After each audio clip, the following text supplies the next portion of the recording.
Greetings and salutations, everybody. Welcome to the best damn movie related show on the planet Earth, the John Campea Show, coming to you from right here on my YouTube channel. I am, of course, your host, John Campea. It's an awesome honor and privilege, as it is every day, to have you, my international friends, join me as we talk about our favorite things in the world, movies and movie news and gunfights behind my house and houses exploding and all that kind of stuff. I'll get to that in just a second. And joining me here again today is, I've forgotten what I called him, the master of what? Fun and wonder. The master of fun and wonder, ladies and gentlemen, Mr. Robert Meyer Burnett. Robert, how you doing? Well, it's great to be here now that I can wield fun and wonder wherever I go. And I'm hoping to do it this morning. You got to get your own warrior tattoo, but it's just got to say fun and wonder. And speaking of warrior tattoo, back from Hawaii, it's Erin Cummings is here, ladies and gentlemen. Aloha and mahalo. I am still on vacation, so don't ask me too many hard-hitting questions. I have never been to Hawaii. We have to go. How was it? It was incredible. It really, you land and immediately like the humidity hits you, and we don't have any humidity here in California, and it's really challenging to hold on to the stresses of life. It was wonderful to just escape, and I want to give a big shout out to my new buddy Earl at the Harbor Pub in Waikiki. He is 95 years old, and I guarantee in a past life we did naughty things together.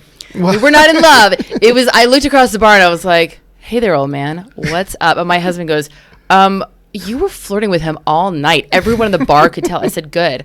I hope everyone knows, because I have a big crush on Earl at the Harbor Pub. Well, hey, listen, before we get started, I got to tell you about how my day started. So Ann and I were in bed. It's 4 a.m. My alarm doesn't go off for another hour. We're in bed at 4 a.m. and all of a sudden I hear bang, like this huge bang. I thought, I think that might have been a gunshot. And then it would sound like a gunfight behind, like right outside my bedroom window. Like bang, bang, bang, bang, bang. Like, I'm like, what the hell? And then I realized, that sounds like fireworks. And then, so Ann and I, Ann goes to look out the window. I say, honey, please don't go to the window right now. just wait a second. Well, there could be potential gunfight going on. If you don't mind, just stay in bed here for a second, honey. But then when I was convinced it was fireworks, and then I started to go to the window and I heard people screaming in the alley, fire, fire, fire. So what happened is the house behind ours ignites into flame and is on fire. And at first I thought fireworks went off and lit the house on fire. No, it was the other way around. The house lit on fire. Apparently these people were storing fireworks in their house, and all the fireworks started going off in the house, which I guess only exasperated the problem. So then there's fire trucks and police all outside our window. And it's like, we go outside and we talk to the cops, like, do we need to leave? Do we need to pack our important things and go right now? They're like, no, the fireman's got it under control. It's all, you're good. I'm like, all right, but that's how my day started. I hope your day started better than mine, or at least better than the people who live behind me, because now their house is burned down and they're going to go to jail for owning illegal fireworks. So how's that a big F you to start your day? So anyway, guys, listen, we got a lot of things that we need to talk about here today. First of all, we're going to talk about The Mandalorian. That's going to be coming up here, and how it is poised to become the most pirated show in the history of piracy. We'll talk about that in a little bit. What are the chances the Joker breaks the opening weekend box office record for October? Maybe not as bad as you might think. We'll talk about that in a bit. The first reviews for Ford v Ferrari are out. That and a few things more. But before we get to all that, let's talk about a couple things here off the top. And the first thing we're going to talk about off the top here is this. We know for a while that Taika Waititi, the director of What We Do in the Shadows, and of course Thor Ragnarok, Wilder People, all that kind of stuff, he's got his new movie coming out called Jojo Rabbit, where of course it portrays a young boy living in Nazi Germany, and he has an imaginary friend that just happens to be Adolf Hitler, being played by Taika Waititi. The first trailer came out a while ago, and it was very clever. This morning, a new trailer for Jojo Rabbit came out, and it is brilliant. It is absolutely phenomenal. It's funny, and then it gets serious, and then it gets really funny, and then it gets moderately serious, and then it gets funny, and it looks amazing. I cannot believe that if you had said this to me 2 years ago, that I'd be saying these words 2 years from now. I don't know. I cannot wait to see Taika Waititi playing Adolf Hitler. Because every second he's on screen and his interaction with this kid just looks absolutely brilliant. just brilliant. And I think this trailer is fabulous. I know there were some reports going around saying, oh, some Disney executive doesn't want this released. That was never verified. And if they are having hesitations about putting out Jojo Rabbit, you could fool me by the way they just released this trailer. Because looks amazing. This has got to be, you know what? It may have replaced Ford v Ferrari as my third most anticipated film left for the rest of the year. In my top two in no particular order are Joker and Star Wars Episode 9. And then it was probably Ford v Ferrari, but now it might be Jojo Rabbit. Anyway, well, let me start with you on this one, Erin. You just saw this trailer. Like you literally just finished seeing it about 30 seconds before we started the show. What did you think about this trailer, Jojo Rabbit? Oh, it's just pure joy. It is such joy. In fact, when it first started showing, I did not know anything. I'll be honest, I didn't know anything about Jojo Rabbit. I actually thought it was an upcoming Wes Anderson film. It has that feel, doesn't it? Yes, it has that sort of mystical. We're transporting you into another world. Just sit back and enjoy the vacation that your brain is going to take. There's a beautiful orange glow to everything, almost like an overlay of sunshine that takes something that obviously is terrible, and the first time that you do see Taika Waititi as Adolf Hitler, it's jarring. It's jarring anytime that you see that terrifying mustache. But you really see the way that this boy has his innocence challenged, and then he challenges that by questioning it. The little kids in this film, I'm so excited about, and I'm so happy that they focus on them a lot. I'm really excited about seeing this, and I don't blame you, John. It's going to be a big one. Rob, you had a chance to see this more. What do you think about it? All right, well, look, ever since I saw What We Do in the Shadows, the original film, I've been a Taika Waititi fan. I mean, his brand of humor is right up my alley. You know, I think that there's going to be a lot of people that, like, I was raised Jewish, you know, and you can't not, I mean, how many times did I go to synagogue or did I hear from people who were, you know, concentration camp survivors or whatever, but we forget that in all wars and in all conflicts, children are children. You know, kids, they don't understand exactly the political machinations that are swirling around them at any one time, and they have to make sense of the world. And I think that look, our world's crazy now. And I love when the kid at the end of the trailer says, you know, it's just a really bad time to be a Nazi. And I kept thinking, if there's not a message that needs to be sent out to the world today, that's the message that we all need to send out. It's never a good time to be a Nazi. It certainly wasn't during World War II, and it isn't today. And I think that there seems to be a universality to this movie, and it's coupled with a Doctor Strange-Lovian sort of a satire put on top of it, and it looks brilliant to me. I can't wait to see this movie. I can't wait to see, though, there's going to be a bunch of people that say, this is just insensitive. You know, and I'm like, thank God it is. I don't know. I don't get that vibe. Yeah, I don't get it. I watched there will this trailer. I don't think many, though. I don't think many. I mean, look, there are going to be people who watch The Office and say that this is insensitive. I mean, there will always be somebody, but I think the trailer does, what part of the genius I think of this trailer is that it, like you said, you first see him as Adolf Hitler, it's jarring. But then they go out of their way to make sure to very clearly communicate kind of what the underlying philosophy of this movie is. So I think on many levels, it's a great trailer. Couple of really funny moments, including the kid drops the bazooka and the thing goes off. But I'll tell you what, I still laugh hysterically. And it was a shot that's in the first trailer already, when the kid tries to throw the knife into the tree. Oh, I know. And it bounces off and goes into his buddy's leg. I mean, it just looks so great. Anyway, question here is, guys, have you guys had a chance yet to see this brand new trailer for Jojo Rabbit? Are you as excited as us? Or maybe you're thinking, I don't get the big deal. It doesn't look all that fun. I don't know. What do you guys think about it? Jump down to the comment section below and let us know your thoughts. All right. With that down out of the way, let's do this one other thing off the top here. Now, of course, one of the big bits of movie news in the past number of months that kind of shook the film fan world was the fact that Robert Pattinson was going to play Batman. Predictably, as the sun rising, there were a bunch of people going, what, the Twilight guy? Like people who had never seen Robert Pattinson act and all the other stuff he's done since, in which he was completely brilliant. But that's kind of been the big thing lately. So he's going to play Batman. He hasn't really interviewed about it since, but he talked to Variety about it. And he shared a lot of interesting things, including his major paranoia that when the story started to break that he was going to be cast as Batman, that he was freaking out because he thought that was going to spook Warner Brothers and they were going to get nervous about it and pull it and take the job away from him because he was really excited about it. But one of the most interesting things that came out of that interview was the fact that Marvel had sat down and pitched him the idea of Guardians of the Galaxy.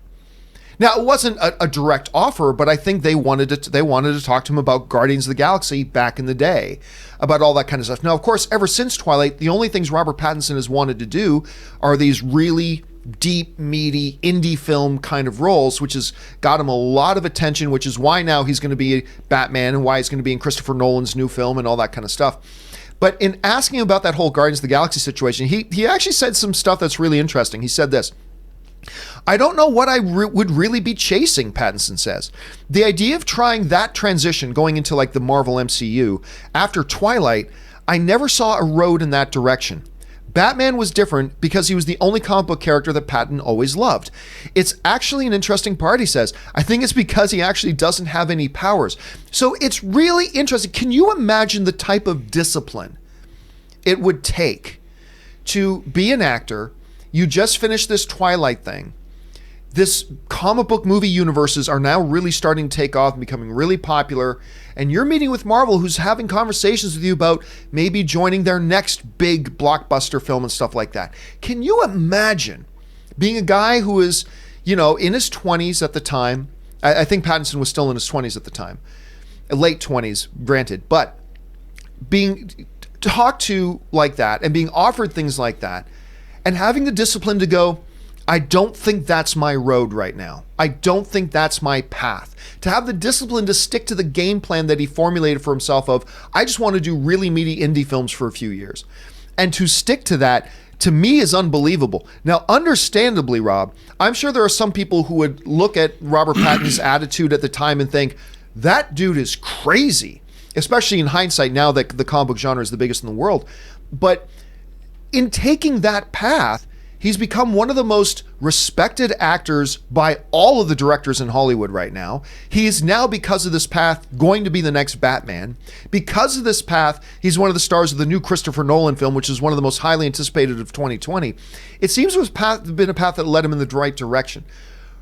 Rob, it's easy for me to say that in hindsight because we see how it all worked out, but do you think that was the right move for him? And how different would his career look like right now? And how differently would we perceive Robert Pattinson had he gone in a direction to be in the MCU like back in 2012, 2013? Well, I think it was a pretty smart choice because remember, Twilight was the franchise. Mm-hmm. It was this ongoing, it was based on a series of novels that were huge. And the films did a lot. I mean, you got to work with Bill Condon. You got to work with Francis Lawrence did Hunger Games, but you got to work with some good filmmakers. And once you've done a franchise like that, I think if you're an actor, you've got to be in it for the long haul. And if you're making short-term decisions, that's not necessarily the best thing for you. And if you look at what he's done, whether it was Good Time with the Safdie brothers, or whether Claire Denis' science fiction film High Life, which I own. I wasn't a huge fan of, but his performance in it was great. And then, of course, Robert Eggers, he's in The Lighthouse with Willem Dafoe. Now he's got a broad spectrum of work that allows him Rover, to be... that's my favorite performance. Rover is a great film. Rover. I have that on Blu-ray. Under 50% I have that on Bluray. That would be Over. I love Pattinson's work. And what he has now is a spectrum of dramatic work that, say, a casting director who's in charge of casting a $200 million movie can then go, you're not thinking of is Robert Pattinson.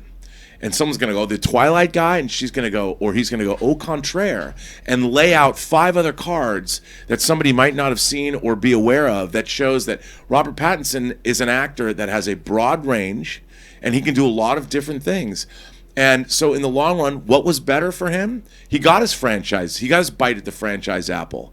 And now he decided to go a different way, and that brought him back to, he's got The Lighthouse, he's got Christopher Nolan, and he's got Batman.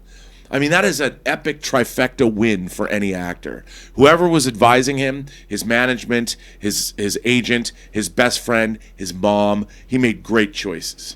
Erin, that bears that out. Erin, as a working actress in this business, it must be difficult to imagine being in that type of position where you're being approached by these big major franchises and stuff like that. Mm-hmm. Like but we can't possibly appreciate what kind of personal discipline would it take? Is this one thing to say you've got a plan? Right. And then either you get punched in the mouth, like Mike Tyson would always say, everybody's got a plan until they get punched in the mouth, or you got a plan and all of a sudden something really good comes along that would do.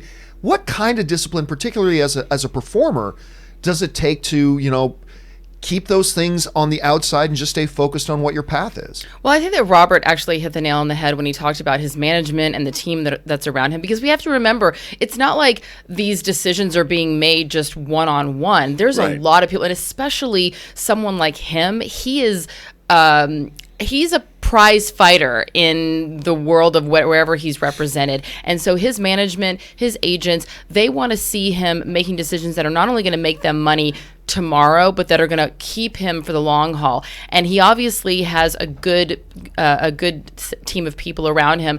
And I think that also, like, we're seeing actors like Eddie Murphy and Will Smith, actors who I'm trying to think. I'm blanking today. From Moonlighting. Wait, Moonlight or Moonlighting? Sorry. I am like not in. My brain is not working today. Die Hard, but Bruce Willis. Thank you, Jesus.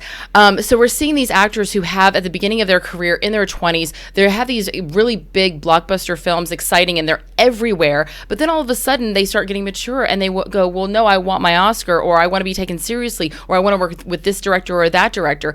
It is brilliant that at his young age, at the point of his career where he does have every door open to him because everybody's seeing dollar signs, that there he's able to say, no, I want to show you that I can act as well. So he doesn't have to worry about being in his 40s and then trying to prove that he's not just another pretty face. I think it's a brilliant move, and I'm sure that it was probably challenging. But he also, I never really got the vibe from him, even when he was the hottest thing on the planet with Twilight. He didn't really seem to be the guy that really wanted to be on the cover of Teen Bop magazine. Right. You know what I mean? I never, you see certain actors and you go, oh, they're really relishing. I mean, Matthew McConaughey was that. He loved being the guy, and he had to go away and stop doing romantic comedies and kind of humble himself, and then come back in a teeny little independent film that, where he made hardly any money. So, Dallas Buyers Club was very independent and stopped and started a million times. But that's what gave him some humility and was able to come back and win his Oscar. So I think the fact that Robert Pattinson is planting those seeds now, he's going to have a very long career. And, John, to speak to the flip side of that, if Pattinson was, I don't know if he was offered a role, but Chris Pratt, who was Star-Lord, he already had a career as a comedian, on television. He was in movies like Moneyball, where he played a supporting character and was great in that movie. So he went kind of the opposite direction. He started out as a versatile character actor and a deft comedian, and then he made his way into the blockbuster world through Guardians of the Galaxy, when at first people were like, Chris Pratt, Guardians of the Galaxy, like nobody was at first the understanding. Chubby dude from Parks and Rec? Absolutely, the chubby dude, and he got all hard and ripped, and then he got Jurassic World, and of course I liked Passengers. I'd been following that script for a long time, and he got that, and he's shown himself to be a versatile performer as well. So both of those actors, if they're surrounding that project, have both made good choices, and I think they should shine as a beacon to anyone who's interested in being an actor, that you don't just need a franchise film to have an enduring career in Hollywood. Well, guys, although it helps. The question is, what do you think about that? How differently do you think Robert Pattinson would have been perceived today if he had gone ahead and joined the MCU back 6 or 7 years ago, as opposed to the path he's taken now? What do you guys think about it? Jump down in the comment section below and let us know your thoughts. All right. Before we jump, though, into our main topics today, I want to remind you guys of a couple things you can do for the channel right now. First of all, if you're not a subscriber already to the John Campea YouTube channel, make sure you take a second, go ahead and click on that subscribe button, become a subscriber to the channel, stay up to date on all the things we got going on. Also, if you enjoy these types of discussions and videos, make sure you just take a second right now and click that thumbs up button, give it a thumbs up, and make sure you keep the conversation going by jumping into the comments section below and leaving your thoughts. And hey, listen, if you want a comment read directly on the show, go ahead and use the super chat feature. It's a great way to ensure that your comment or question gets read on air, and it's a great way to support the channel as well. We thank all you guys who do that. Okay, with that down, let's now move into our main topics today. How do we select our main topics here in the John Campea Show? Well, it's really rather simple. You see, you guys come up with them by simply going over to www.thejohncampeashow.com/contact. Once you get there, you're going to see a form, fill it out, hit submit, and then maybe, just maybe, you might see your topic or question featured here on the John Campea Show. With that down, let's move on to topic number 1. And our first main topic today gets submitted to us by Brian Rogers, who writes, "Hey John, lots of love for you from Ireland." Well, thank you so much, Brian, home of my all-time favorite band, U2. My question is with Robert Downey Jr. and Chris Evans currently absent from the spotlight of who we see as the faces leading the Marvel Universe. Who do you think we ought to look to for that now? Captain Marvel, Thor, Doctor Strange? Not specifically, but who will lead, not specifically who will lead the Avengers, maybe that'll be Rhodes, but who will we look at as the key player? Thank you for picking my question. All right, thanks a lot for sending that in. And that is really true. When we got Endgame, not only did we come to the end of the Infinity Saga, we came to the end of a chapter in the MCU where arguably, definitely, the two most prominent figures, Chris Evans as Captain America, Robert Downey Jr. as Iron Man, were effectively removed from the franchise. I still contend, maybe not this year, maybe not in 3 years, but at some point, Robert Downey Jr. and Chris Evans will both be Chris Pratt will be back. Chris Evans will be back. But for now, you've removed the two most dominant faces. You've also removed Black Widow, who was kind of the de facto leader of the Avengers as Captain America had kind of taken himself out of the equation a little bit. So that does raise the question, who's going to be the character that kind of leads the way? For me, the most obvious answer, maybe not the correct one, is going to be Captain Marvel. Now, again, we're not arguing and discussing whether who should be the face of the MCU moving forward, but as far as who will it be, I think you've got to give strong odds to a Captain Marvel for a couple of reasons. She's clearly one of the most powerful characters in the MCU, so there's that. But more importantly, is Kevin Feige has said that, he's said for years now that she is going to be a very significant force in the MCU moving forward as we move past the events of Endgame. So that's been pretty clear there as well. There's also some precedence there in the comics as well, especially as you start going into Civil War II and things like that. There's precedence for that there.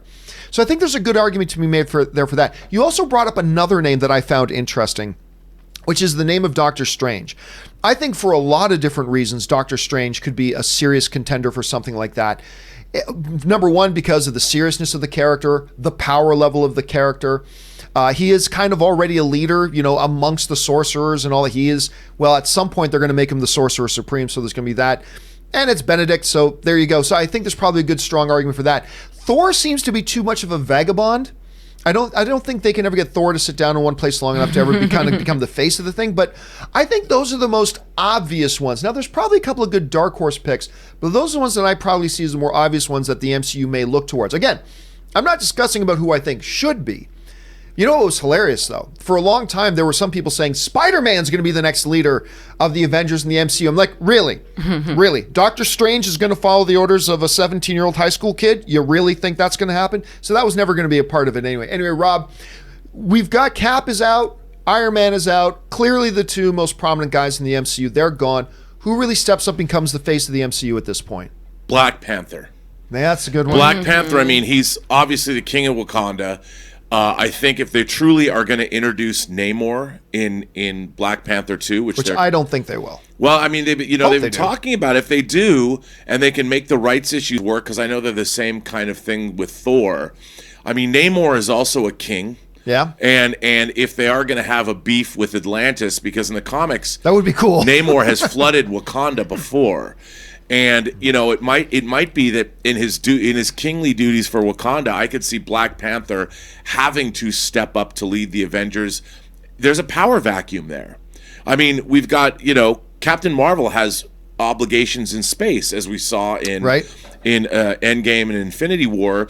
So she isn't necessarily able to be Earth-based. And as the Marvel Universe moves more into the cosmic realm with the Eternals, even though that too is Earth-based, but if we get into more of the Celestials and there's more of the Nova Corps and there's more of the Guardians of the Galaxy, I think what's going to happen is Black Panther's going to end up being, in a way, king of the world. He's going to have to run the Avengers because the Earth is now part of a much larger group, which is, of course, the cosmic realm.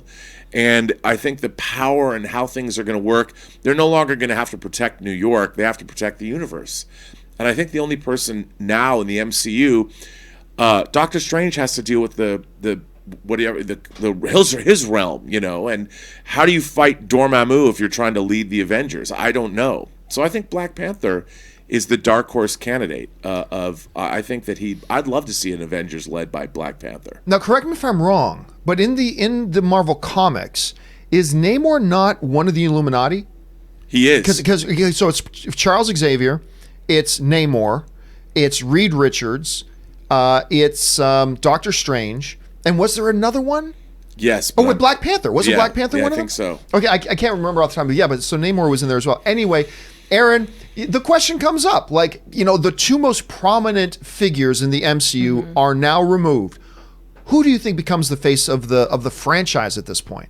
Right, because we're not talking about who becomes the leader of the Avengers. Because I feel like, I mean, after Endgame, the Avengers is not going... We're not going to have another Avengers coming out in 2 years. So the way that I look at it is really who has Marvel and Kevin Feige really put up in prominence, and I think that you're both right with Captain Marvel and with Black Panther. They're clearly two strong leaders who are not vying for the same position, so to speak. And I think that it's great that you have Captain Marvel, who does have obligations elsewhere and can kind of come in and just be like, she can be the strong arm if you need her. Also, Scarlet Witch, what's going on with her? I mean, she also has some really strong powers. I like Doctor Strange. I'm excited to see what happens with the Eternals and how that movie is promoted. We haven't really considered that, have we? I think it'll be really interesting to see how that develops, and that might actually and if the characters involved have the power and resonate with the audience enough to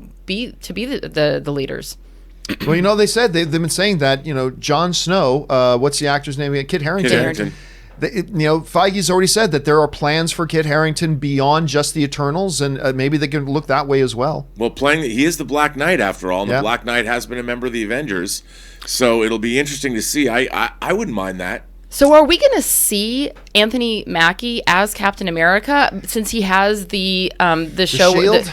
Yeah, I mean, since he's still playing Falcon with the Winter Soldier, like how is he going to be involved in any of the films? The reports have been going back and forth about, like, some said he's going to have a Captain America suit, but then at D23 the rumblings were, no, he's not going to be referred to as Captain America at any time soon. So it's going to be interesting to see how they handle it. They gave him the shield. I think that just means a responsibility's been passed on to him. I don't think that means a mantle's been passed to him, but maybe they will. Maybe they'll save that for a movie. But, you know, he said himself in the movies, you know, I'm just a soldier. You know, he's not the leader per se. So it's going to be really interesting to see that. So many different ways they can go. Guys, listen, we mentioned some of the big obvious names, but do you think there are some other contenders here who Kevin Feige and Alan Horn could kind of push up and saying, these are going to be the faces now of the MCU's moving forward? Who do you think that might be? Jump down to the comment section below and let us know your thoughts. All right. With that down, let's move on to main topic number 2. And our second main topic today gets submitted to us by Franklin Moses, who writes, I heard you say the other day that you think Ford v Ferrari is in your top 3 most anticipated films of the remainder of 2019. I was just mentioning that, actually. I was just wondering if you've heard any reactions from the film yet, and how do you think it's going to do? Thanks. All right, so yes, one of the big films that I am psyched about, that I have been beside myself with excitement with ever since April at CinemaCon in Las Vegas. Rob and I were there. They showed us this big preview for Ford v Ferrari, something we hadn't seen anything of at that time. And everybody there started buzzing. Like, this has got awards potential written all over it. Now, as far as what they've got, as far as reactions, there's not a lot. Not a lot of people have seen it yet. But as of right now, it's holding 100% on Rotten Tomatoes. And we're getting outlets like Variety. Variety is writing, the best sports movies aren't so much about the sports as they are about the personalities. And these two go big in their performances, bringing it to vivid life. I mean, and these are the types of things we've got going on right now. Again, not a whole ton of that, but the reactions so far that we're heard coming out of the festival circuits are extremely positive. And I think what that notes for us right now, guys, is that I think we're starting to get a picture about what it's still early, but what the Oscar race is gonna maybe look like. We're starting to see films like Joker now playing at these things and what is kind of establishing itself as a contender. The word about Ford v Ferrari is coming out, starting to establish itself as a contender. We're starting to see the formations of these silhouettes, and Ford v Ferrari looks to me like is right up there with it. Rob, you know, you and I haven't really talked a lot about Ford v Ferrari since CinemaCon, but you know, where are your expectation levels right now for it? Do you think it's going to be around, understanding we haven't seen it yet, do you think there's a possibility it's going to be around come Oscar time? And what have we been hearing and your reaction to the latest stuff we've seen? Well, I can't wait for this movie. I mean, you know, James Mangold, who directed our beloved Logan, you know, directed this film. They've been trying to make this movie. I know Michael Mann was trying to make this movie for the longest time, and I love movies like this. I mean, I'm not the most athletic dude in the world, but I've always loved sports movies. I've always loved competition movies.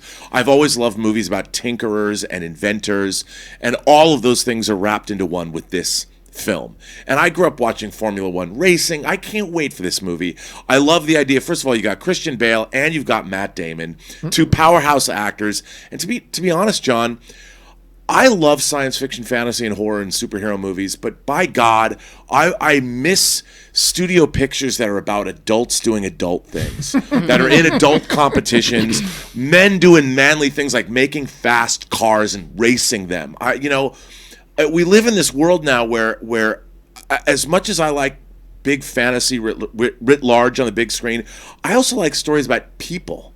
You know, people doing real things. Like, I love Tucker.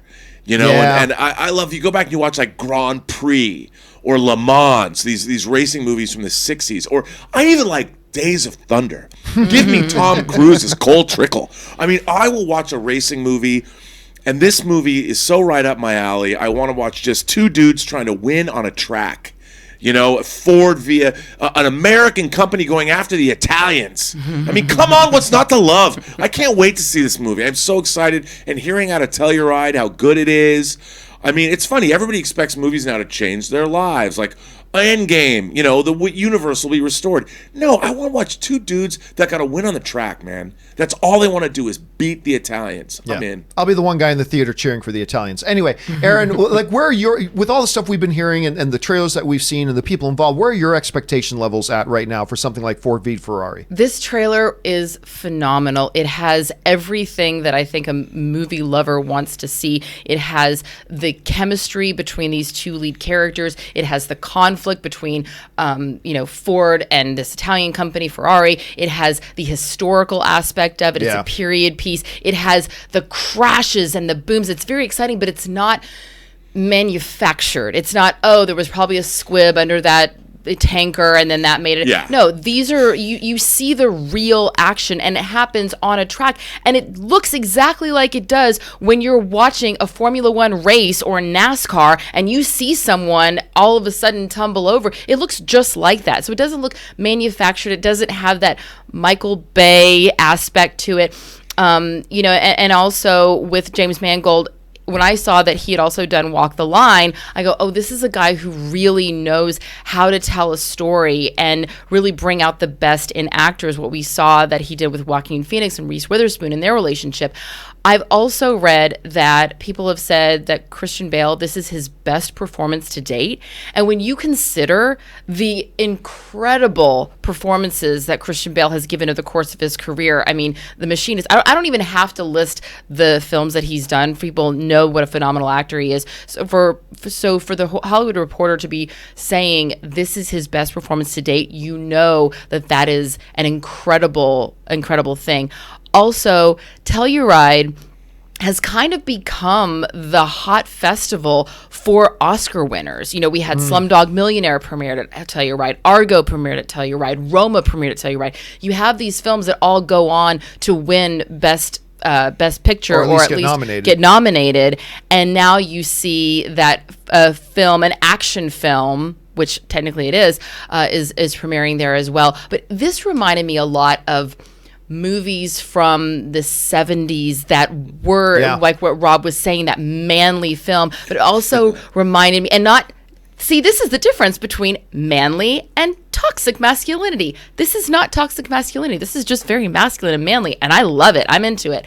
But it reminded me, it definitely for the obvious connection of Steve McQueen being a race car driver. I could see Steve McQueen in this movie. I could see Paul Newman in this movie. Yeah. I was getting a lot of Cool Hand Luke vibes from this film, and I'm very excited, and I can see why it at least was your number 3 most anticipated, if it's still not. It might get up there again, but listen to you guys, what do you think about what we're hearing from and what we've seen so far from Ford v Ferrari? Is your excitement level up there? Has it not quite got there yet? Give me your thoughts. Jump down to the comments section below and leave your thoughts there. All right, with that down and out of the way, let's now move on to the third main topic today. And our third main topic today gets submitted to us by Mike, who writes, "Hey John, new opening weekend box office predictions came out for The Joker, and now it's on track to make 81 million opening weekend, which would beat Venom's box office record for October. How likely do you think this is? And if this mark is hit, how much could it make overall? Thanks." All right. So yes, the box office, the tracking numbers for the box office results for Joker are starting to trickle in right now. The latest report from Box Office Pro right now, their span, their potential window for it right now is between 70 and 95 million. So that's a little bit of wiggle room in there. 70 and 95 million is what they're projecting, which is massive for an R-rated film. That's really big for an R-rated film. Now, where that becomes really interesting is it does put it in the position that possibly it could be in contention to set the new box office opening weekend record for October in history. Now, as of right now, this is what the opening weekend box office records for October look like. The 5th biggest opening ever was Paranormal Activity 5 at 52.5 million. At number 4, The Martian. Oh my God. Speaking of Matt Damon, every time that movie's on, I stop and watch it, and every time I watch it again, I'm like, that's better than the last time I watched it. Oh, this movie is good. Freaking brilliant. Anyway, The Martian made 54.3 million on its opening weekend. Gravity made 55.7 million. Halloween last year opened at 76.2 million, and as of right now, Venom holds the opening weekend box office record for October at 80.2. So that window that we see for Joker between 70 and 95, that means there's a potential it could come in a little bit under that opening weekend record. There's a potential it can come in a little bit over it, or maybe significantly over it. And by the way, we've all seen several times that the projections for the movies, they actually end up coming in a little bit higher. Sometimes lower, most of the time right around where they're projecting it, but sometimes a little bit higher. I mean, theoretically, we could see a $100 million opening for this R-rated Joker movie. I don't think it'll be $100 million. I think it's just a little too heavy, a little too stylized, R-rated for a big, wide audience. But it's possible. 100 million could be a possibility for a Joker movie. Rob, as you look at this, as you look at these numbers and these projections that were coming, what do you think the odds are at this point that maybe we could see Joker, which a lot of people said at the initial, without Batman in it, never going to work, and like, all right, this isn't in the DCEU, no one's going to go see it. Now people are singing a different tune. Where do you think this is going to come in? Do you think this could actually take that box office record? I absolutely think it can. And I think one of the reasons for that is I think based on the festival buzz this received in Venice and the notices and the reviews and Joaquin Phoenix's performance, that people that aren't necessarily traditionally interested in comic book fare are hearing that this movie moves beyond the genre. It sort of has broken free of that box. And anyone who's interested in fine acting, or this movie's all about social commentary, I think it's going to get an audience that isn't traditionally turning out for a comic book movie its opening weekend. This might be the first comic book movie that is considered to be truly adult fare, like adult in nature. As much as we can say, yes, Logan was R-rated and hard-hitting, but this is a movie that first and foremost is really about society at large. I mean, Joker is just a lens. It's just a magnifying glass with which to examine, I think, our modern age. And I think that's really interesting. And it also, look, this bodes really well for the future of what people think that superhero movies or supervillain movies can be. And I think it's just going to be, for anyone who's interested in seeing a great film, that's very well realized. And I'm excited, man, because if this movie does make money, it means that the genre can move into different directions. It's sort of the moribund superhero franchise. Like, where's it going to go? Like, how many more Avengers do you have to put in one frame to get people excited about a movie? This is about one actor portraying not a character who's out fighting a bunch of other superheroes. It's about a character that's fighting himself, society that he lives in. I mean, I can't wait for this movie to come out and what it might mean for studio filmmaking going forward, because if a movie like this makes a lot of money, I want to see more adult fare, and if that's wrapped in a superhero bow, so be it. But man, I'm pulling for this movie on so many different levels. And you know that I've been like going out of my mind excited for this movie from the beginning, because it's like, if this thing succeeds, it will tell the studios that, oh, you mean we can make comic book movies that aren't a part of a shared cinematic universe? No. Like, I so desperately wanted to work on that level just for that alone. Anyway, Erin, you're hearing, you've seen the trailer, you've heard all the reviews coming out about it, you're hearing the buzz, you know the basic tone of it. Do you think this is a movie that could also be a big financial bang and take home, like, for instance, a record like the biggest opening weekend in October history? Can it beat Venom? I'm going to be a little pessimistic here. I don't think it will. And I agree with everything that Rob said. I think that this is a film for cinephiles. I believe it will change the landscape of comic book films and as they're perceived and as those stories are told. I think that it is absolutely going to bring in a different audience and make people have a new respect, or at least a new perspective of comic book films. I think that over the long term, it will do very well box office wise, and it will make studios excited about making more of these kinds of films. I have no doubt that it's going to be at least nominated for Oscars, if it's not winning several of them in different categories. I just don't know that it's going to have the kind of, oh my God, I have to see this weekend appeal that some of its counterparts have. And additionally, I don't know if this is the kind of movie that someone is going to see on like the Thursday at midnight or whatever when it opens, and then has to go back and see again on Saturday with 10 more friends that sometimes people do with those Marvel Cinematic, Universe films. So I'm going to be a little pessimistic here. I do think it's going to do very well. I don't think it's going to beat Venom, though. Yeah, because one of the things you can say about Joker is, I think part of the thing that makes me and a lot of us here so excited about it is going to be the exact thing that maybe makes it not so appealing to the wider general audience. You know, like, is an 18-year-old going to want to run out with a bunch of their friends and go see this weekend? Yeah, and there will be some, but will it be many? And look, I think a lot of people, because Rob, you pointed this out a little bit earlier. When you live in an age where like an Avengers Endgame comes out, makes $350 million opening weekend, which is just ludicrous, we forget just how small a percentage of films ever opened to $80 million opening weekend. Right. We forget, like, some people are going to be looking at, 80 million's the record? But that's easily broken. Mm-mm. No, it's the record for a reason. It's a big thing. And so that's why I think it will do it, but I think it's going to do it by a razor thin margin. I think it's going to do it by a razor thin margin, because while it's a very different kind of film, it's still a comic book genre, and it's still a very well-known comic book character, maybe the most celebrated of all the comic book villains in the history of the format, maybe. So for that, I think it's going to do it by a razor's edge, but I don't think it's going to be massive as some people think. But listen, guys, that's why we're going to make this. I want to hear what you guys think about this, so we're going to make that the topic of today's question of the day. And my question of the day to you guys, which you can go over to my Twitter, which is simply right there, just at John Campea, and you can cast your vote on this.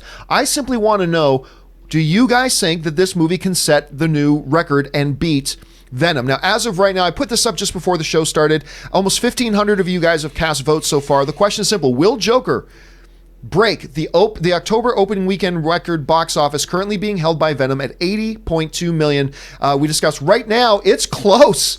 Even amongst you guys, this is close. 54% of you are saying yes, it will be the new record. But very closely behind is at 46% is a lot of you guys are saying, no, it won't break the record at the same time. Either way, it's going to be a big hit for it, but will it break the record? Right now, it's totally close. I'm going to leave that up for the rest of the day so you guys can go over there and let your voices be heard. What do you guys think watching this live? Jump on down to the comment section below and let us know what you think. All right, with that down out of the way, let's move on to main topic number 4. And our fourth main topic today gets submitted to us by Lewis Thrift, who writes, one of the most anticipated new shows this year is The Mandalorian.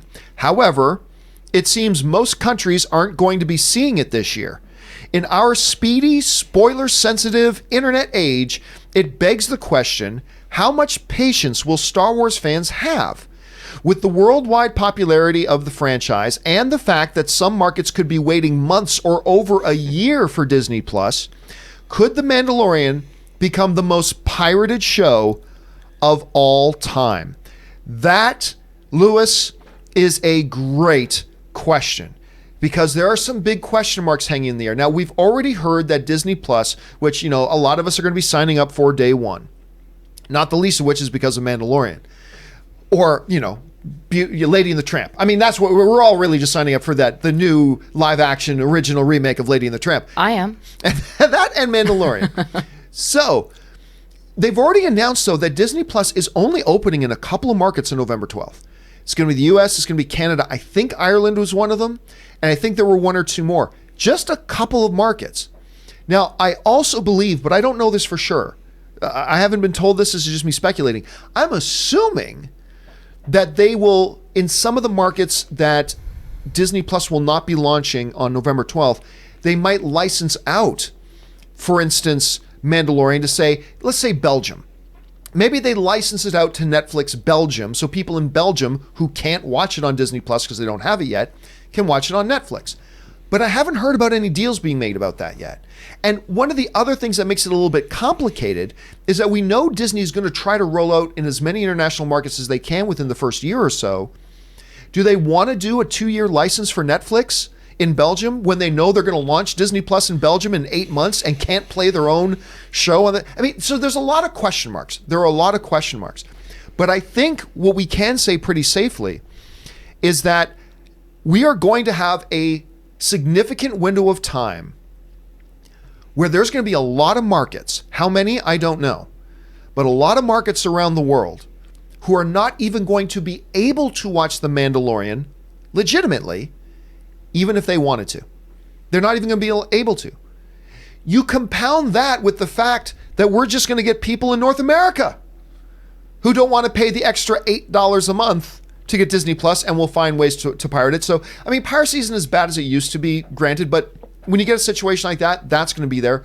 So the fact that you're going to have so many people around the world who are dying to watch this that will have no legitimate way of doing it, while everybody in the US and certain other markets are going to be able to, I think you are bang on the money here, Lewis. I think we are looking at a situation here where we have a perfect storm, the absolute recipe for, beyond a shadow of a doubt, and well beyond anything that's going to be in second place, probably the most pirated piece of material for a quote-unquote television show, although Disney Plus is a little bit different than traditional TV.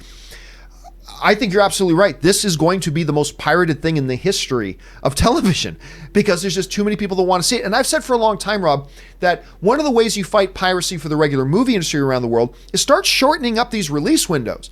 Like, because when you got a big movie opening in the United States that everybody raves about, whether it's an Avengers movie or a Pixar movie, and there are countries around the world who aren't going to get it for 4 months, guess what? Those people are going to pirate the movie to see what all the buzz is about. You got to start shortening that window. And I think that's going to come into play here. Rob, understanding it's The Mandalorian and how good this looks, and I know you've been excited for it, and depending on how Disney handles the whole strategy, is Lewis and myself, are we being maybe just a little bit getting too worked up about this? Or do you think, no, this very well could be the most pirated thing ever? Well, I think it absolutely will be the most pirated thing ever. There's no doubt in my mind that it will be. I mean, people love Star Wars. More so than even Game of Thrones and things like that. Star Wars has been around a lot. It's a 4-quadrant thing. People love Star Wars. And Disney knows that.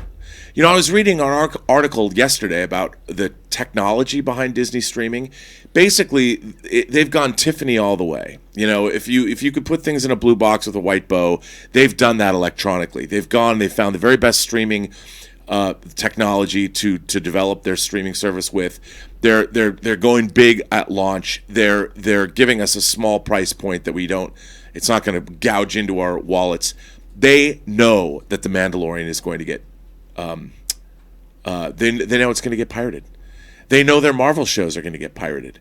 And I think, in a way, they've accepted that as sort of a loss leader, and they understand that that's how there's no way they could roll out around the world the way they'd want to. So whatever deals they have, whether they have Netflix deals or other streaming deals. I mean, Netflix just made a deal with Canal Plus in France, which is a pretty strategic deal. It's an interesting way they're countering Disney. But everybody knows what's going on. And I think they're worried about it, but it's a storm they're ready to weather. And they've already made plans for that kind of thing. There's contingencies there. They know they're going to have to take that hit because there's nothing for them to do about it. But I think as they roll out for the next year or two, it's all going to be okay for them. Disney is not going to be hurting. Hey, Erin, you're seeing all this sort of thing. Do you think there's a high possibility here that this could possibly be the most pirated thing ever? I've already seen it. The whole season. Yes, it absolutely will be the most pirated thing ever. And I agree with Rob. It's not going to be a big, it reminds me of when the head of HBO, I'm not sure his name, head of HBO said, yeah, we know that people are giving people their HBO Go passwords. And you know what? We don't care. People are watching Game of Thrones and they're talking about it. And for the number of people who are going to watch it illegally, there's always going to be people who are then going to say, well, I want to see what else they have to offer, and they're going to pay to watch it. And I think that that's what they're doing. They're banking on the fact that Mandalorian, whether it rolled out internationally at the same exact time as the United States, it's going to be pirated, period. And they're just banking on the fact that this is the show that's going to get everybody talking, and that when Disney Plus is available, that's the show that's going to make everybody say, well, maybe I'm willing to pay my $8 a month or rubles. So the question here, guys, is what do you think about that? Do you think maybe we're overstating this a little bit? Maybe there's some good arguments to be made to the counter, or do you agree with us that, yeah, this thing is absolutely going to become the most pirated thing in the history of forever? Jump down to the comment section below and let us know what you guys think. Okay, with that down, let's now move on to our fifth and final main topic today. And our fifth topic today gets submitted to us by Manchester T, who writes, It Chapter 2 is my most anticipated movie of the year, even more than Endgame or Star Wars. The first one is one of my top 3 favorite movies of all time, and I can't wait for it. Get it? Can't wait for it. I'm hearing a lot of excitement for it, so I was a bit surprised to hear that they're not projecting it to make more than the original did on its opening weekend.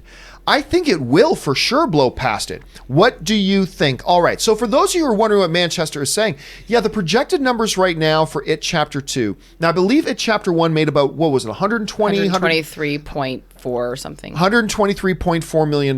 Right now, the projection for It Chapter 2 is 110, which, if you think like me, you're like, well, that's odd. This one looks fantastic.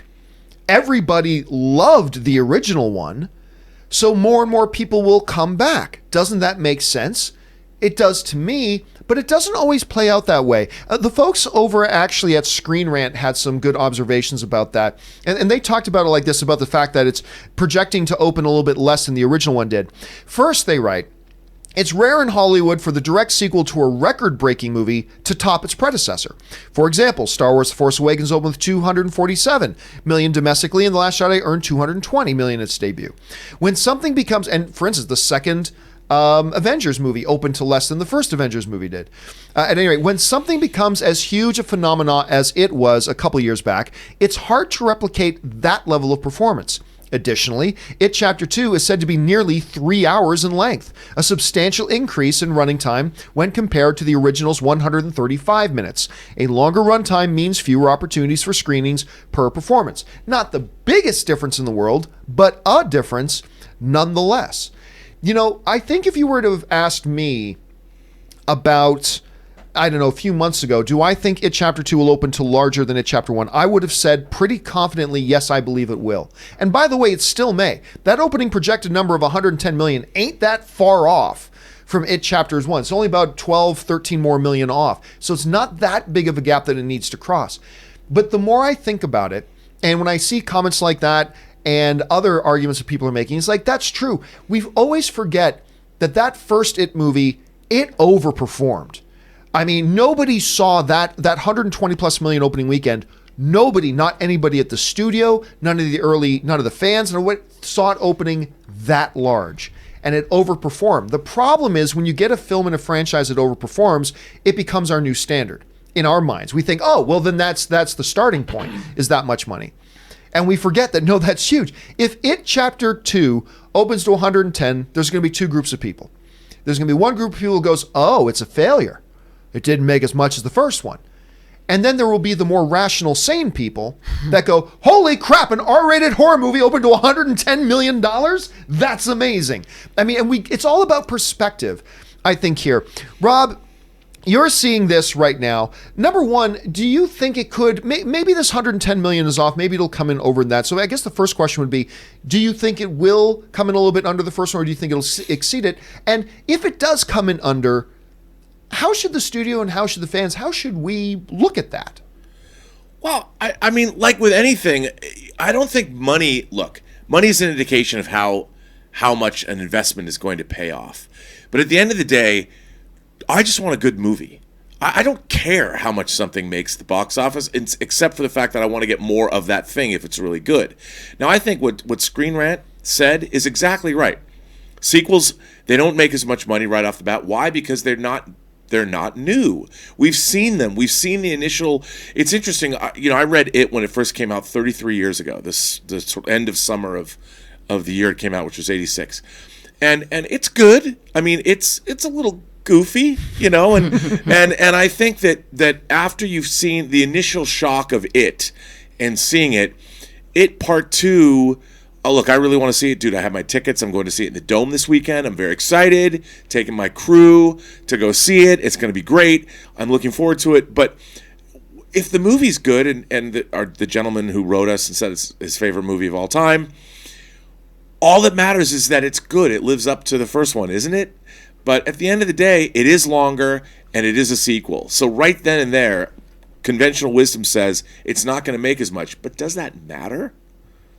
Well, I think box office, and I've talked about this a lot, I think box office goes way beyond that, because box office doesn't just tell us that how much return on investment did the company get. Box office tells us what's exciting the audience right now. Box office tells us, what's motivating people to get out to go and see something in theaters. Box office tells us how effective or lack of effective a marketing campaign was. Box office tells us where does the audience hold, and that's the stuff about box office to me that is the real interesting stuff. It's all that information, those nuggets that are kind of buried there within the information of just what we call, box office. And that's part of the reason why I still think, well, I do think it's probably going to come in under. I still think there's a legitimate chance it exceeds because of all those other factors. People loved the first one. Mm-hmm. They loved it. This marketing campaign has been outstanding. The trailers are great. The trailers are great. And you're absolutely right. And what's the competition right now? Mm-hmm. You've got nothing. Angel Has Fallen going into its third week. That was number one with 12 million? I can't even remember what was number one at the box office with nothing. So I think those are the strong reasons. I think, Screen Rant and us, I think we've made some pretty solid arguments why it won't beat it and why it's totally okay if it doesn't beat it. But because of all those other things, I still think there's a chance that it does. But I was going to offer one other thing. Like all movies, once they go into the ancillary markets, whether it's physical media, whether it's streaming, whether it's cable, a lot more people will see the film than saw it upon its initial release, which means there's a lot more fans. And there's a lot more people that are like, I got to know what happens. And they'll roll out. If you do have a sequel that exceeds, you look at movies like Terminator 2.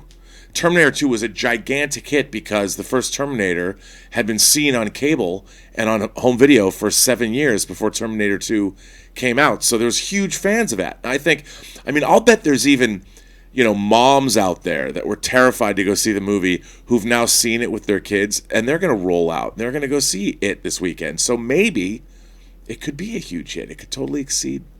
It could exceed the original. Where do you think this is going to come in at, Erin? I think it's going to do very well. First of all, it has to, because it had double the production budget. So, the first one was made for about $35 million. The second one was made for between $60 and $70 million. So that right there, the adults cost a little bit more money than the kids do. But I agree with you. I think the marketing has been phenomenal. In fact, I will go on record and say this. I did not see the first It because I heard there's a huge spider in it. Is there? Yeah. Yeah, see, I will, but the marketing is so good for it too, that I passed a bus stop ad on my way here today before I ran out of gas on the highway. My car is still on the highway right now. But on my way here, I saw a billboard or a bus stop ad or something, and it was just for it too. And I thought, you know what? I should go home and watch the first one, have someone tell me where the spider is, because I want to see It Chapter 2 based on just the marketing. I haven't even seen the first one. And I think that there is something, all of the pumpkin spice latte drinkers are going to be rushing to see it.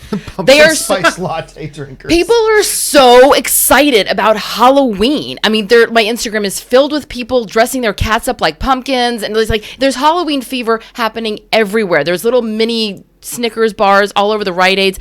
People want their Halloween to start yesterday, and I think that they're going to start their Halloween this weekend by watching It Chapter 2. So I think it's going to do very well. I won't be surprised if it actually surpasses the original. But you're right, the fact that we have this crazy bar. We were just talking about whether or not Joker with Joaquin Phoenix would be able to beat, 70 million? 80. Yeah. To beat 80 million, and now we're like, It Chapter 2 must be really shitty if it doesn't beat 120. No, these are massively high bars, and I agree with you, Rob. If it's a good film and you love it, then that's all that should matter. But if I'm the one holding the purse strings, I want it to definitely make back my budget money and then some. And I think, wasn't the first It the most successful theatrically released horror film of all time? Yes.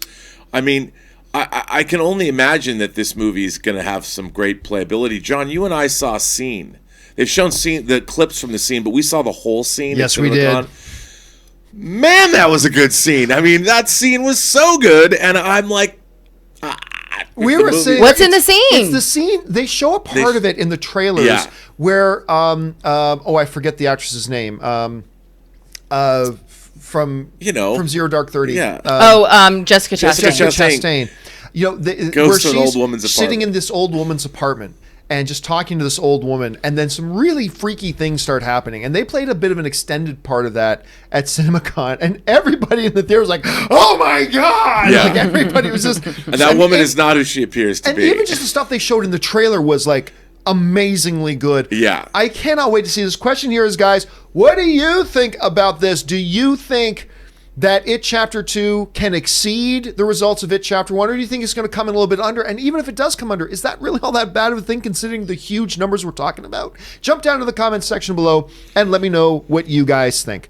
All right, guys, that does it for all of our main topics today. We're going to go off in a second here now and take your live questions. You guys have been firing in a whole ton of live questions. We're going to get to those in just a minute. But before we do, we're going to take a short little break here to stretch our legs, refill our drinks, rest the vocal cords up for a couple of minutes. So we're going to take about a 3.5 minute break here right now.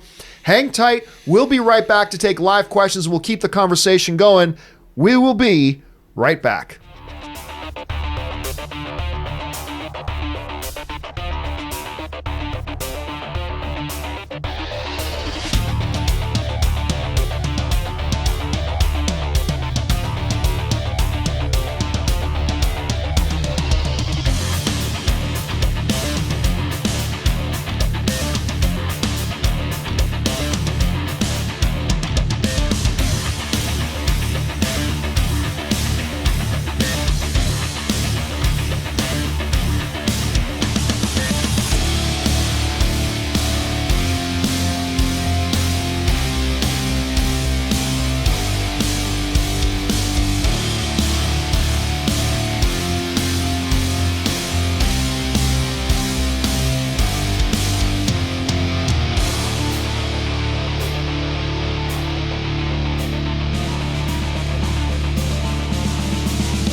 All right, everybody, we are back. Thank you for your patience as we took a couple of minutes there to get ourselves sorted out. Now, it's time for us to go over to your live questions, see what you guys are wanting to talk about. So let's jump over there right now. And we are going to start things off. Where are we at here? We are at Nathan Oswald, who writes, what is he writing? Birthdays today. Jack Dylan Grazer. Who's that again?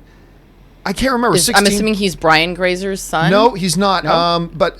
Oh wait, so no, he might be. I think he was the kid in Shazam. I think he was the kid in Shazam. Anyway, 16. Sean White. 30. Sean White's only 33. Really? Red Foo. I have no idea who that is. Oh, he's Red Foo from I Work Out. Girl, look at that body. Girl, look at that body. The guy from LMFAO? LMFAO. I had no idea. But please do that again. That was... I work out. Girl, look at that body. Girl, look at that body. And if this was the only moment of the John Campea Show you've seen today, you've seen enough. And Charlie Sheen winning is 54 years old today. Thanks for sharing that, man. All right, Curtis Lopez writes, how long have we been on this rock? 5 weeks? 2 days? Help me to recollect. Defoe's sailor voice is amazing. Can't wait for The Lighthouse.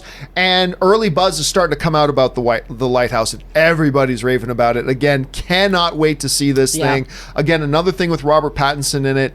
I mean, I think look, this is a movie that's not going to be for everybody. Clearly. You can tell that from the trailers. It's not I heard a lot of people in the theater when I went to go see The Farewell, and they played a trailer for The Lighthouse. I could hear a lot of people going, what the F is that? Because it is a strange looking movie. But I'm eating it's it. It's awesome, John. Yeah. That's what it is. It is a great film for people who love films. It's Robert Eggers' follow-up to The Witch. That's all I have to know. But Bring it on. That line, how long have we been on this rock? 5 weeks, 2 days? Help me to recollect. Such a great line that only Willem Dafoe could say. All right, Samuel May writes, I need a new show to watch, and I was wondering if you could help me decide. I've narrowed it down to Lucifer or Mindhunter. Which one would you suggest? Okay, here's the problem with the question, Samuel, is that these are very different shows. Completely different. It really depends on, are you looking for something like heavy and meaty that you can dig your teeth into, and then your answer is Mindhunter. Are you looking for something fun and light and entertaining? Then Lucifer is your answer. Look, the answer to this question is you win both ways, and you should watch both. I'm going to say Lucifer, just because I get a little bit more entertained, but I love both of these. Rob, which one would you lean towards? Well, there's less Mindhunter. You know, you can get through and see, whereas you've got 4 seasons now of Lucifer, you're going to get a 5th. Well, I think the 4th season on Netflix was only like 8 episodes. Yeah, it was a shorter season, and the first season is shorter as well. No, but it's longer. They're going to make they announced that the final season is going to be like 16 episodes. Yeah, they've extended. They start shooting this week today. Yes, actually. Is that when they start shooting? First day of filming. So excited about that. The great thing about the world, though, John, is you can watch both. You can watch them Absolutely. both. It's weird. I am trying to get through 3 series. And normally I'll watch one at a time, but I'm trying to get through 3. I'm trying to watch, I don't know why I started, but I started watching Ballers. The Dwayne "The Rock" Johnson, it's basically Entourage with football. I gotta tell you, I actually quite liked season 1. I mean, it's not like greatest show in the world, but it's fun. You like the characters. I actually quite like it. So I'm watching that. I'm gonna get started on Dark Crystal, Age of Resistance today. I'm going to start on that today. Over my lunch, I'm going to watch the first episode. And then last night, Ann said, I want us to try Carnival Row. And I wasn't going to watch Carnival Row. But Ann wanted to start watching it before we went to bed last night. So we watched the first episode. Not bad. I'll give it another 2 episodes. I mean, it wasn't bad enough that I'm saying, nah, forget it. But it wasn't good enough that I'm like, oh my God, I love this. Production design is awesome in it, though. Have you seen anything of Carnival Row yet, Erin? No. I'm actually going to start doing Dark Crystal and Mindhunter tonight. Oh, I'm still going through Lucifer because I vote Lucifer. Leslie Ann Brand is one of my best friends, and I finally was like, I have to start watching your show, and I got a little bit of a tongue lashing from her, which if you've ever seen her tongue, it's quite long, so that's scary. By the way, Maze is one of my favorite characters on television. Yeah, her character is like one of my favorite characters on television. Okay, let's move on here. Next up is Rodrigo Ortiz, who writes, can we take a moment to appreciate how good and highly underrated the movie Prisoners is? See, here's the thing. I don't know that we can say Prisoners is underrated because everybody who's seen it loves it. So I don't know if we can say it's underrated. Maybe underappreciated, but Prisoners is fabulous. One of Denis' breakout. That was a film when people didn't really know who Denis Villeneuve was yet. Everybody knew Jake Gyllenhaal. Everybody knew Hugh Jackman. But the movie is brilliant. You got some quick thoughts on it, Rob? It's fantastic. I mean, it's not exactly the most uplifting, heartwarming film that you're ever going to see. No, it's not a feel-good movie of the year. No, but I mean, the guy's got an incredible career. I mean, what a filmography he has, and I'll roll out to see anything. Have you had a chance to see Prisoners yet, Erin? I don't even know what Prisoners is. Please enlighten me. It's okay. So basically, kid goes missing. Hugh Jackman's kid. Jake Gyllenhaal's a cop. It's grim and it's heavy, but it's brilliant, and the performances are outstanding. And it's by Denis Villeneuve, who of course did Arrival, and he just did Blade Runner 2049, and he's doing the new Dune. It's Sicario. Enemy. You got to. It's really good. Check it out. Again, you got to be in the right mood for it. It's not like, hey, we're going to go out to a big dinner party tonight. We got time to watch a movie quick. Let's watch. Oh, no. Because then you just want to stay in and cry. Okay. Let's see. Where are we at here? Curtis Lopez writes, those of you who want a Maguire, Holland, and Garfield Spidey movie and Maul to appear in Obi-Wan, in the words of Elsa, let it go, let it go. Yeah, it's true. Like, a lot of times we as fans say, wouldn't it be great if we did this? And quite often what we say would make a great 10-minute YouTube sketch, but not a good movie and not right for the movie. And a lot of people go on with Obi-Wan and wanting Maul. It's like, you do realize they can't, because they've already established in canon this is outside of that. It cannot work. But anyway, yeah, let it go. Let it go, everybody. Stubble McShave writes, like a midget at a urinal, I was going to have to stay on my toes. That is Detective Drebin from... why do I remember the name of the character? But Naked Gun 33 and 1/3, the final insult. So good. I mean, first of all, Drebin has some of the best one-liners. Nice beaver. Oh my God, that line with thank you, I just had it stuffed. Was one of my favorites though. He goes, like a blind man in an orgy, I just had to feel my way around. I mean, he's just got some of the best one-liners ever. Oh God, I gotta watch. It's been and talk years. About also. Oh, sorry. Go ahead. No, please. Talk about having a switch in careers. Leslie Nielsen was never a comedian. He was a straight dramatic actor, and then all of a sudden for like 60 years, and then all of a sudden later in his life he decided, I want to make people laugh, and then all of a sudden that's what an entire generation knew him for. I haven't watched that in so many years. I've got to go back and watch this again, and then feel that uncomfortable moment when O.J. Simpson comes on. Okay, let's see, where are we at here? Stubble, quote was from there it goes. Quote was from Naked Gun 33 for the final insult. It was so good. Let's see, and at least Stubble, you put the quote in quotes. Good for you. All right, let's see. Andres Martinez writes, if a director has two films released in the same year, can they both be nominated for Best Picture category? Is only one allowed per director? Nope, whoever the director is irrelevant. It's completely irrelevant. You can have an actor who's in both movies and they both be things. Now, what cannot happen, I believe, is that the director cannot be nominated for Best Director twice in the same year. Because I believe there's a rule, you can maybe help me out with this, Erin. I believe there is a rule that an actor cannot be nominated twice in the same category in the same year. So, because I know it's happened before where you can be nominated for Best Lead Actor and Best Supporting in the same year. I'm going to look this up because I know Julianne Moore, I believe she was nominated for The Hours and for something else in the same year, but you're right, it might have been category. That's what my question is I thought it was in the same category, but it could be actress and best supporting. But also, I mean, the director is irrelevant because best picture goes to the producer anyway. Yeah, so it doesn't matter if the director directs it. I'm wondering, like, if Francis Coppola was nominated for best director for both The Conversation and Godfather 2. Although I don't know. Could you look that up as I move on to the next question? I could look that up. And let's go back to that because it's a great question. But no, as far as the best picture part goes, it's irrelevant. It doesn't matter if the director directed all 5 movies nominated for best picture because it's not the best director category. All right, next one up. Resistance Po Boy writes, remember when the sun is gone, that weapon will be ready to fire. But as long as there's light, we've got a chance. I love this line for some reason. Of course, that's from Star Wars The Force Awakens. It's a good line. In context, I will say this, and I am somebody who loves Star Wars The Force Awakens. Loves it. In context, though, it is a little cheesy. In context. On paper, though, the line, as long as there's light, we've got a chance. It's a beautiful line. It's poetic. It's gorgeous. In context of the movie, a little bit cheesy. A little bit cheesy on that. Have you guys found out anything about the Julianne Moore thing? Yes, so she was nominated for, in 2003, she was nominated for Best Actress for Far From Heaven and Best Supporting Actress for The Hours. Only 3 directors have received Best Director nominations in the same year. It was Clarence Brown for Romance in 1929, and Anna Christie, that was in 1929. Michael Curtis for Angels with Dirty Faces and Four Daughters, and that was in 1938. So not since 1938 has a director been nominated twice in the same year. Yep, he was nominated for producing and screenplay, but not direction for The Conversation. There we go. Okay, so that's thanks, Google. It was a great question. That was a great question. All right, let's see here.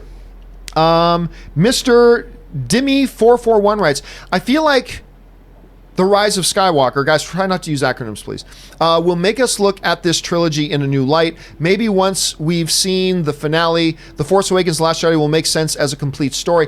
I already think they do. I mean, I'll be frank with you. Now, I'm somebody, there's a lot of stuff about Star Wars that I don't like, right? I talk about them all the time here. But I think whether you like or dislike Star Wars, The Force Awakens, Last Jedi, I think they do work very coherently as one solid story. Now, whether you like that story or not, that's completely up for interpretation, debate, and there's nothing wrong with that. But, you know, we have seen examples in the past of a new season of a show that makes it look at previous seasons of the show differently, or new installments of a franchise that make us look at the previous installments a little bit differently. That can happen. Could that happen here? For better or for worse? Sure.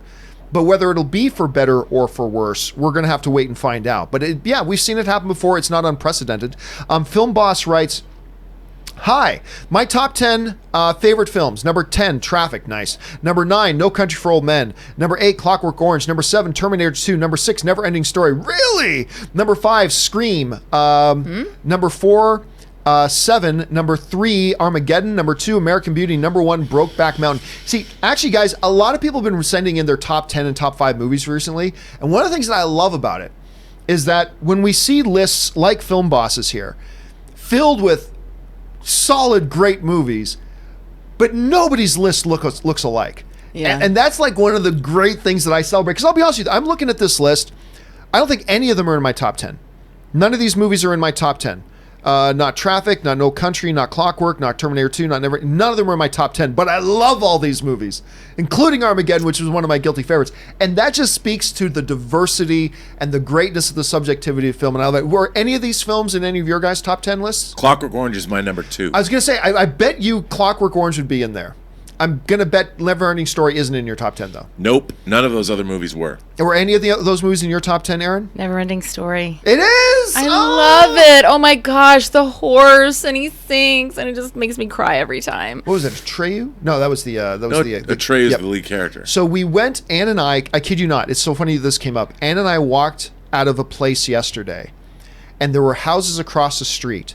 And in the backyard of one of those houses, which we could not see because of a fence, there were some children playing, and two of them were singing "Never Ending Story." We're like, and Ann and I just look at each other. It's like, should we start singing along with them? And we thought about going up to the fence, sticking our heads over a ring, "Never Ending," but we didn't do that. And then the parents But call then the the parents would cops come out and call yeah. the police, and then fireworks go off, and all of a sudden it's house burning in the morning. Okay, so next thing up here is Orange Hand writes, Mandalorian, talk much?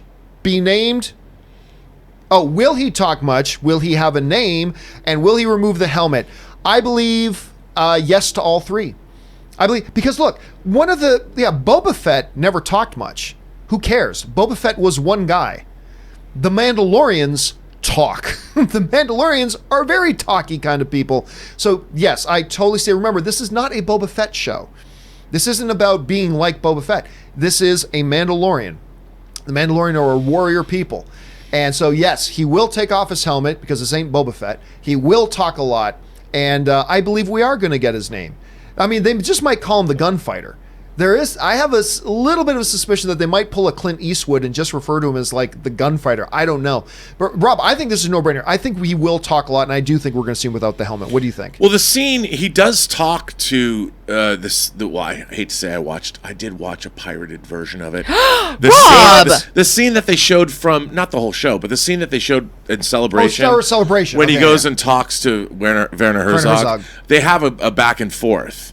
Now, you know, Carla Gugino, Gina Carano, Carla Gugino, wrong person. Adele Dazeem. Gino Carano. She said, I said this once before on the show, that there's a big secret about the show, and there have been people that said, what if the Mandalorian's actually a woman and it's not Pedro Pascal? I don't know, but of course we're going to see that person talk. Why would an actor want to take a role where they're literally in a mask the entire time? At least in Judge Dredd, you could still see Carl Urban's mouth. Yeah, and the mountain in Game of Thrones. Yeah, but not really a I'm kidding. I'm kidding. I know. Yeah. No, I think we will. We're gonna, because he's got to be a character that you like. And even with the Man with No Name trilogy, Clint Eastwood, you see him and he talks, and he's awesome.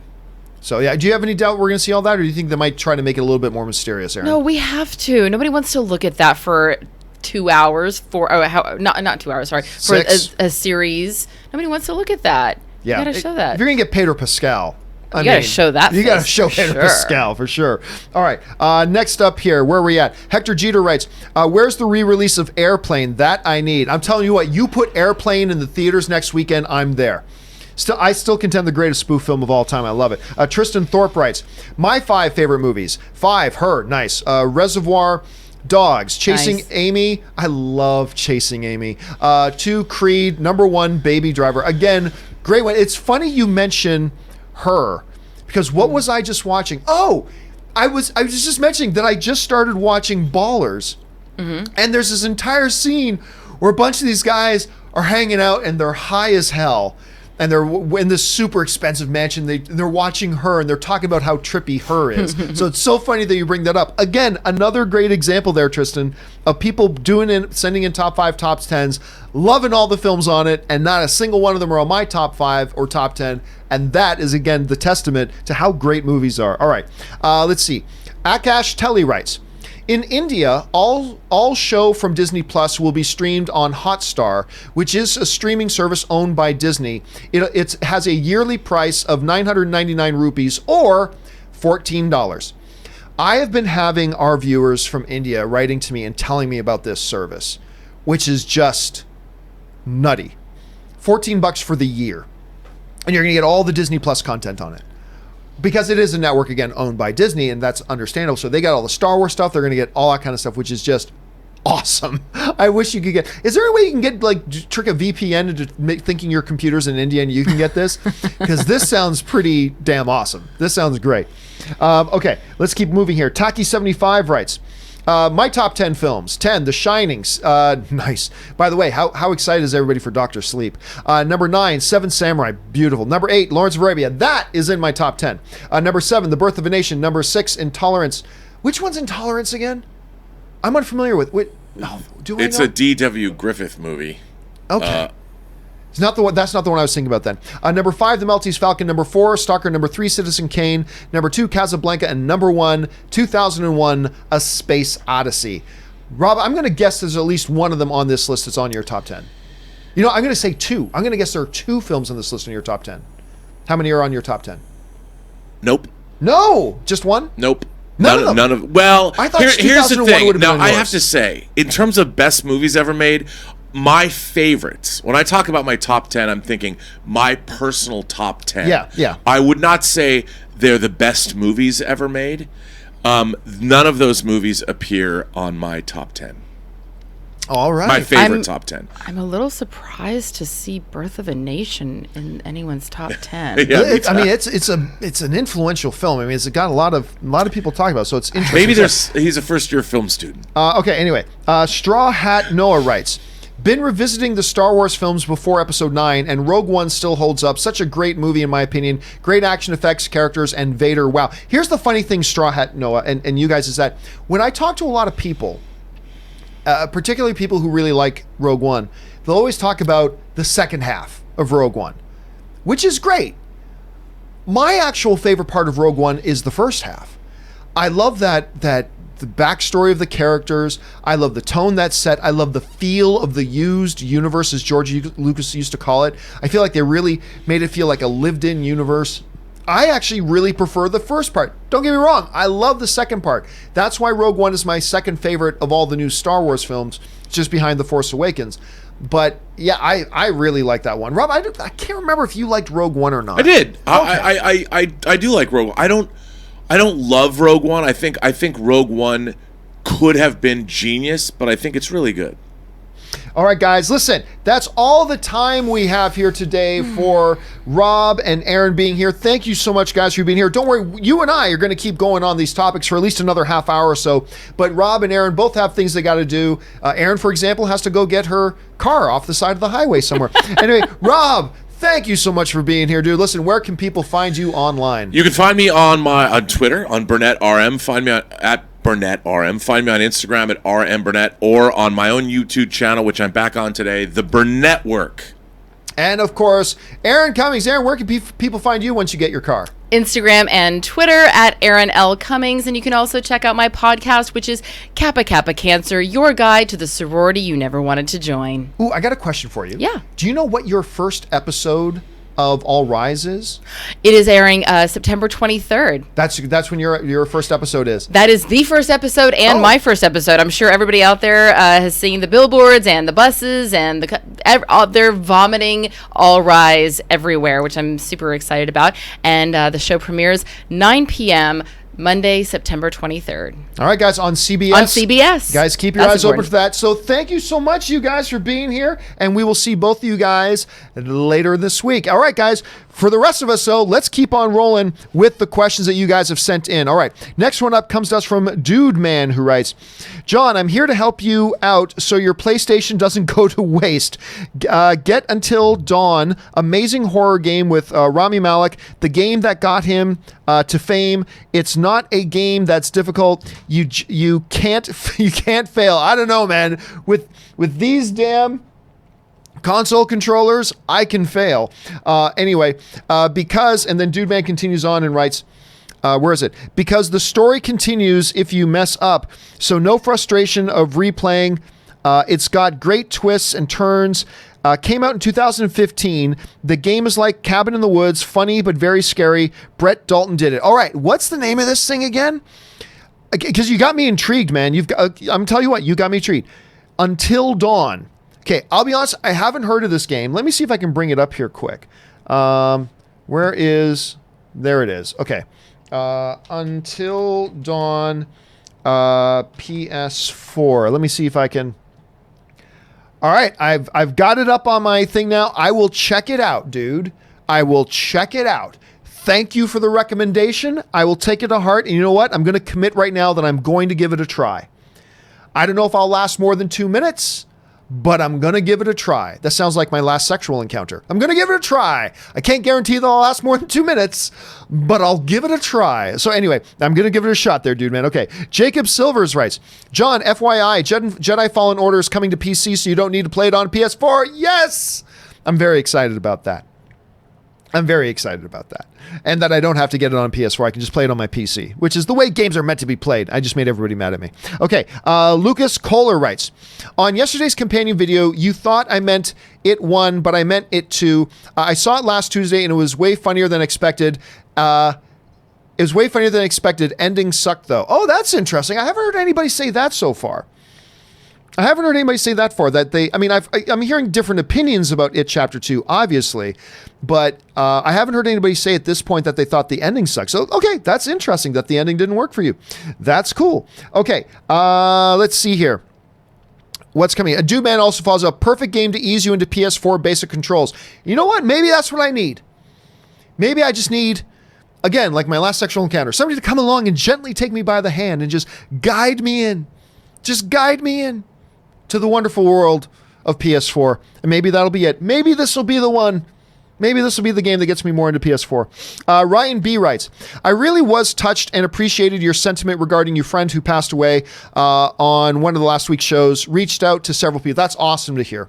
You know, honestly, despite my gibbering and my sob story and everything, I was really, one of the great things that came out of that, I got to say, was I was overwhelmed by the amount of you guys who then wrote to me after that to tell me that you actually then reached out to people who have been in your life that were important to you that you haven't touched base with in a while. To me, that was awesome. And I loved hearing that. That honestly meant the world to me hearing that. And that was the most awesome thing. So Ryan, thank you so much for your kind words. And thanks for sharing with me that you did that as well. Because I did it too. I reached out to like 20 different people. Just say, you know what, maybe we haven't touched base in a while, but you've been important to me at one point or another. You've been a positive influence in my life, and I wanted to let you know that. And thank you for letting me know that, Ryan. I appreciate that, man. All right, let's move on here. Ethan's Tech World writes, it's my birthday today. Happy birthday, Ethan. May you have a fabulous day, and I raise a glass to you, sir, and a fabulous year ahead of you, brother. All right, it's a great one. As of now, I am eligible to get A-list. I'm so excited. One question, why is this show so amazing? Thanks, John. Well, thank you so much. And that's exciting if now you can get your own A-list. Man, if I was a film fan and I wasn't yet old enough to have my own A-list card, that would be infuriating. But you're legal, dude. So congratulations on that. Have a great day, and thanks for sharing your thoughts, Ethan. Appreciate that. All right. The Bomb Horse writes, in Hawaii, our main theater chain is Consolidated Theaters, and we only get about 10 minutes of trailers. Nice. However, at Regal, we get about 20 minutes of trailers. I went into that ad nauseum yesterday about how I find it completely unacceptable. The length of trailers that they play in theaters now, completely unacceptable. They got to do something to change that. But that's pretty cool. Only 10 minutes. I can live with 10. 10 sounds good. You guys are doing it right in Hawaii. All right. Andres Martinez writes, thoughts on Midnight in Paris. Let me just make sure it's the right one that I'm thinking of. Because I have a feeling maybe it's not the right one I'm thinking of. Oh, no. Okay. You know what? It's not the one I was thinking of. My mind went off to the Ethan Hawke Julie Depley the films. Midnight in Paris, directed by Woody Allen, starring Owen Wilson, Rachel McAdams, and I believe Michael Sheen was in that as well. Anyway, did not like it. I didn't like it at all, actually. I thought it was really poor. Honestly, I think it's maybe not the worst Woody Allen film to me, but maybe like the second worst Woody Allen film I've seen that I've liked the least. I really didn't like it at all. And I was pumped for it because I heard good things about it, but I saw it and I just didn't like it at all. And I really like Owen Wilson, but did not like it at all. Anyway, Metal Vegan writes, watched all the Dark Crystal episodes, a 10 out of 10 for me. They even have a documentary on the making of it. Blown away by how much work goes into the show. My new favorite Sketsy is The Hunter. I'm going to start watching it today. When I'm done this show, I'm going to edit out the segments and all that kind of stuff. So I still got about 45 minutes of work to do once the show's done. But once that's done, I go downstairs and have my lunch. And while I'm having lunch, I put on a show and I watch a show. And I'm going to start on the Dark Crystal. I've been so ludicrously excited about this. And I had to put off starting it because I had to watch and wanted to watch the original movie. And we finally got around to watching the original movie. And now I'm free to start watching the show. Going to start watching it today. Thanks for giving me your insight. And it's good to know about that documentary because I'm going to want to check that documentary out, Metal Vegan. I'm going to want to check that documentary out. But it's good to hear your enthusiasm. It just gets me even more excited. As long as Chamberlain is there, I'm happy. But I cannot wait. Thanks for sharing that, man. All right. Godzilla's Massive Schlong writes, in a world of Nazis, zombies, and toxic Star Wars fanboys, one man will face them all with Academy Award winner Robert Burnett as Anne Campier, John Campea, the movie, Bringing the Filthy, Christmas 2020. Well, there you go. Campier? Is that Campea? Sounds a little bit French to me. Here's a funny, true story here, Godzillas. A lot of people, over the course of my lifetime, when they see my name, first of all, it's a very rare last name. My last name is quite rare. I'm not the only one in the world, but I mean, it's rare, as opposed to like Thomas or something like that. Anyway, my last name is fairly rare. So when a lot of people read it, they don't know how to say it. And what a lot of people, their natural inclination is to say the French version of it, which is the U with a U on the end. And a lot of people, even though they read it and they see there's no U, a lot of people say Campeau because there's a French name, Campeau, with C-A-M-P-E-A-U on the end.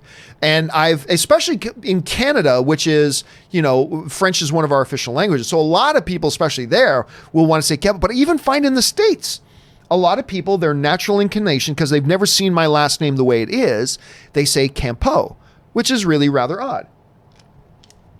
So anyway, there's that. I don't know if I like the idea of Robert as Anne, but hey, maybe make Erin Anne. That's a little closer. All right. Luke1234 writes, first to be remade, Waterworld or Battlefield Earth?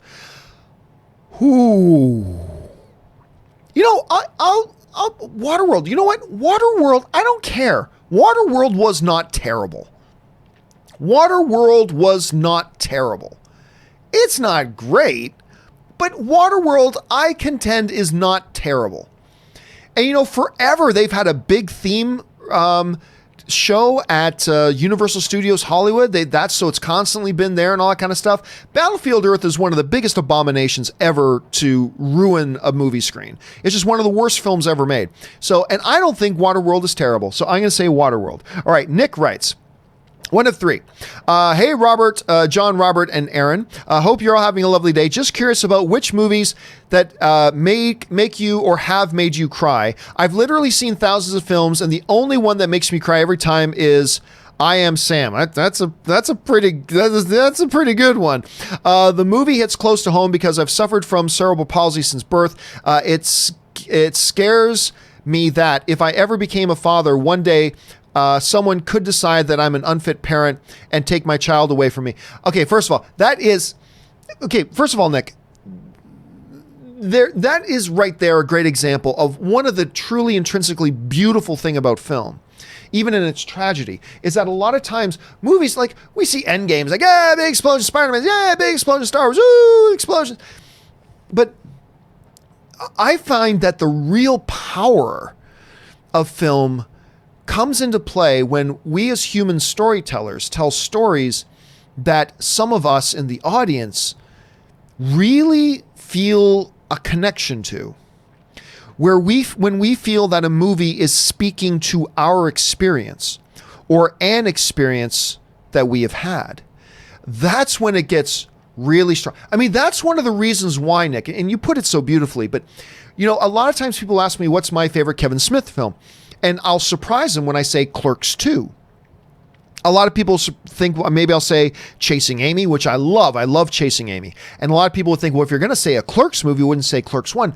But see, Clerks 2, one of the main themes of Clerks 2 is that one of the main guys is thinking about moving away because of a good job opportunity. But it means moving away from his home, from his friends, from his family, from his closest relationships for a job. And in our world, yeah, you go for career because career is the most important thing. And I remember at the time, Nick, I was actually struggling with that decision. I had a career opportunity that would require me to move away from people and a community I had grown very, very attached to, and with some very close relationships and all that kind of stuff. And it was in the midst of that I saw Clerks 2. And while it is ripping hilarious and, is really sharp, really funny, all that sorts of good stuff, the reality of it, though, was that because it was speaking to those themes that I was going through, because it connected with me and my life experience on that level, it actually made it quite profound. What you're talking about goes even deeper and even more personal. And it's beautiful, even when it's scary. It's unbelievable when those types of movies can connect with us in those ways. And even though, Nick, you're talking about a potentially really scary scenario, and which we would seem as a really negative thing, it really bonds you to the film and is now like one of those films for you that really hits you and is very, very powerful. And I love it when movies can do that on almost any level. And, also with Clerks 2, it's Rosario Dawson portrays every guy's dream girl. Rosario Dawson in Clerks 2 is every guy's dream girl. But anyway, so there's that. Very, very few films ever have made me cry. I think there's like 6, maybe 6 in history that have like made me straight up cry. But the funniest one that makes me, obviously Life is Beautiful is one of them, and all, because everybody cries at the end of that. The oddest one that I've cried at, and you guys might have heard me tell the story before, is My Best Friend's Wedding with Julia Roberts. It's true, because the thing that really moves me in movies isn't moments of great sadness or romance or anything. It's over the top displays of extreme loyalty in friendship. Over the top friendship and loyalty in friendship displays in movies choke me up. And I remember the end of My Best Friend's Wedding. Julia Roberts is at the wedding. She's all sad because the guy she was in love with married somebody else. And she's on the phone with her best friend, who was played by Rupert. I can't remember the actor's last name. But anyway, she's on the phone with her gay best friend, who's trying to be supportive of her. And then she realizes as she looks up, he's there. That her best friend flew across the country just so he could be there because he knew that she would need a friend. And when that, I'm actually getting goosebumps, and the hair on my arm is, see, I'm getting massive goosebumps thinking about it. And it's that type of stuff. I kid you not, I broke down in the theater. It's so beautiful. I broke down in the theater. I don't know. There's just something about that extreme loyalty moves me. And that was an example of that. That's the strangest one to me, Nick. Anyway, thanks for asking that, man, and thanks for sharing that story. That's one of the great things about movies, man. Thank you for sharing your story. Nick also writes, just FYI, you can use keyboards and mice with PS4s. Yeah, I keep seeing that. There's supposed to be a way to do that. I haven't looked up how to do it, but I got to look up into a way to do that. Isaac Beebe writes, I never saw Guardians of the Galaxy when it came out in theaters because I wasn't following the Marvel hype train at the time. So if it's coming back to theaters with extra stuff, I'll definitely go check it out. Well, it's not going to come back. It's not going to come back. And by the way, like for me and my objections to this toxic, terrible, poisonous, greedy as hell trend of movies wanting to re-release their movies when they're still in theaters, just now with extra content that you didn't get to see 4 weeks ago when you paid to see the movie. That to me is different than, say, like The Matrix being brought back to the theaters after 20 years. Guardians of the Galaxy hasn't been on the big screen in 5, 6, 7 years. And, here's a chance to go and watch it on the big. See, that stuff I don't mind. That stuff I don't mind. I don't mind that at all. But it's like, Spider-Man re-release. What the hell are you talking about, Spider-Man re-release? It's still in theaters. It just came out. Like, it's still in theaters right now, and you're re-releasing it? Oh, with 7 minutes of extra footage? Why didn't you show it to it? Why didn't you show all the people who've paid to see your movie within the last few weeks? Show them the 7 extra minutes. I mean, that's the part that bothers me, but I don't mind it when a movie's been out of theater for a while to bring it back to give you the opportunity to see it again. Then I don't mind. And if you want to put in 25 minutes of extra footage in those, that's fine too. It's just when a movie is out, is still in its release window, and then the studio goes, will now come back because now we're going to show you something we didn't show you before. I mean, that pisses me off. That is really pissing me off. Anyway. So anyway, I get what you're saying, Isaac, and I'm with you on that. Hector Jeter writes, surely you can't be serious, John. I am. And don't call me Shirley. Also, great. Okay, good quote there, Hector. Good quote. James Ayala writes, what are your thoughts on rebooting Harry Potter on a streaming service? Book 1 equals 1 season. That's time to tell your story and proper aging for the cast. Love you all. Thanks for being great. Look, I am totally down with rebooting anything. I am completely down for rebooting anything. I'm even down for rebooting Star Wars. I don't care. If it's good, great. We got new great stuff. If it's bad, who cares? We got the original still. It's fine. I just don't know if it's time to start. I don't think it's time to start thinking about rebooting Harry Potter. I'm not a Potterhead, but I think that would just piss a lot of Harry Potter fans off.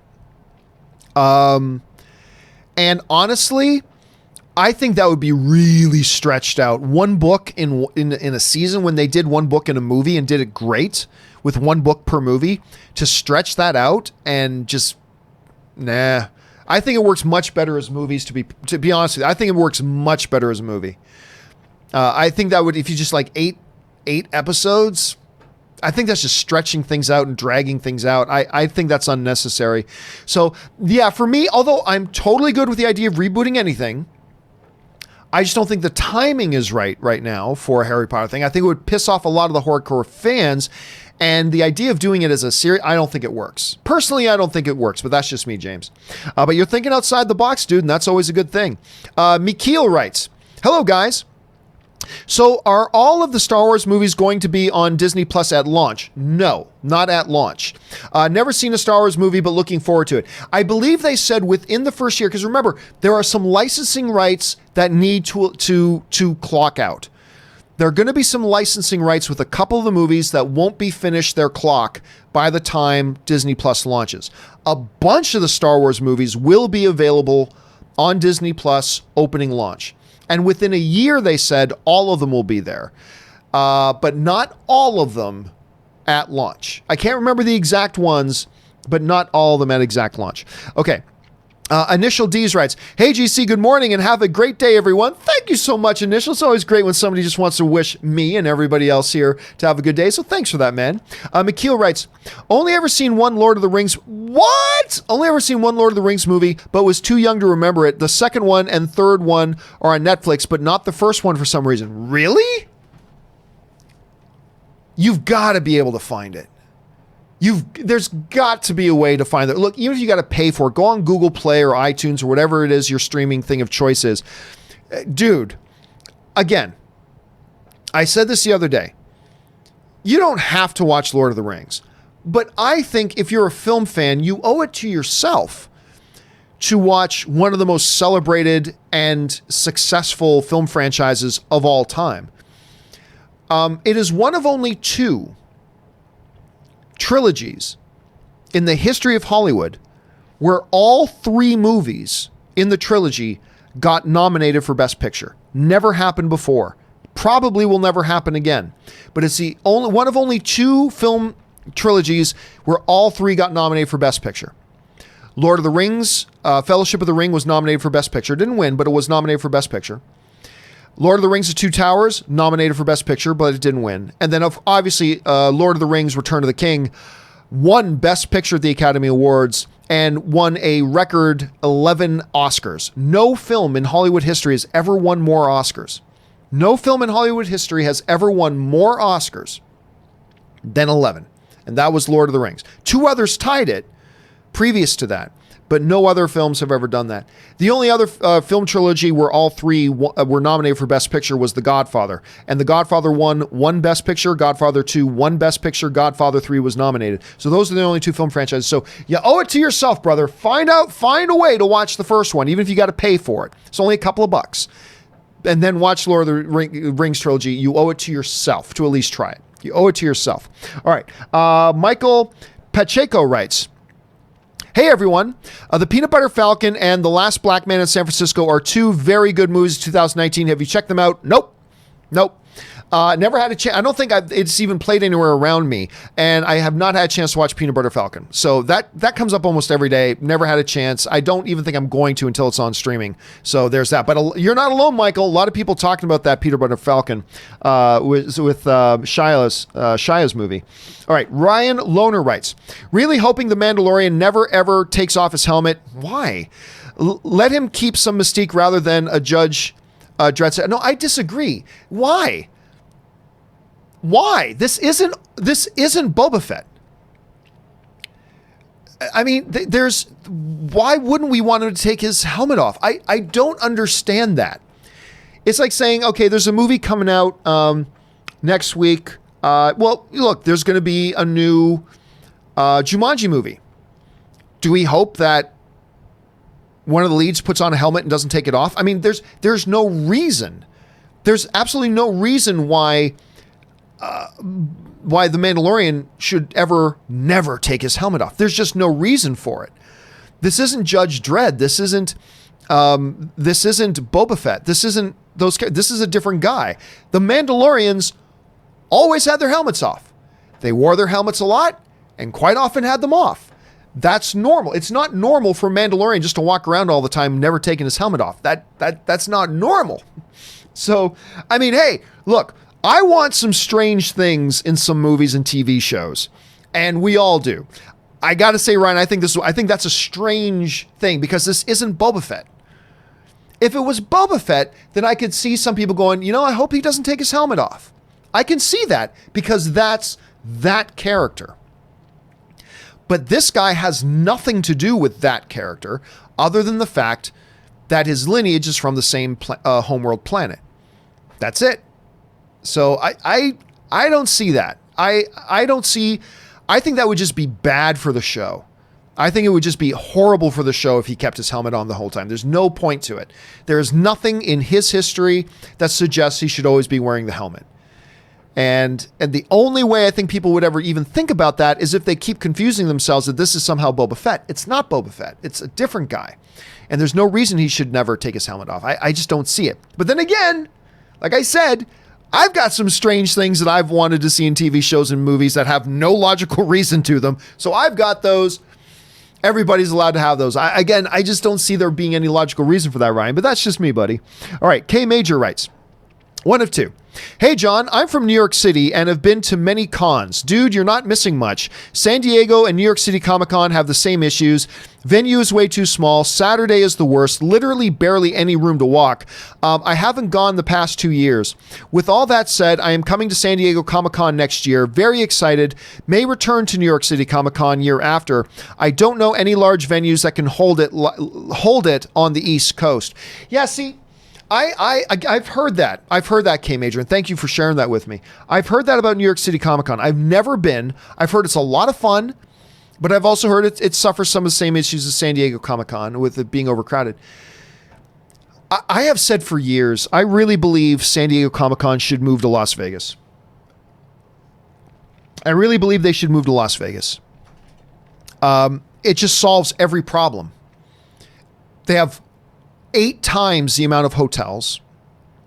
Their convention center is literally triple the size of San Diego's convention center. So you're not overcrowding. They literally have a, 18,000 seat hockey arena. Because right now, Hall H, you can fit 6,000 people in there.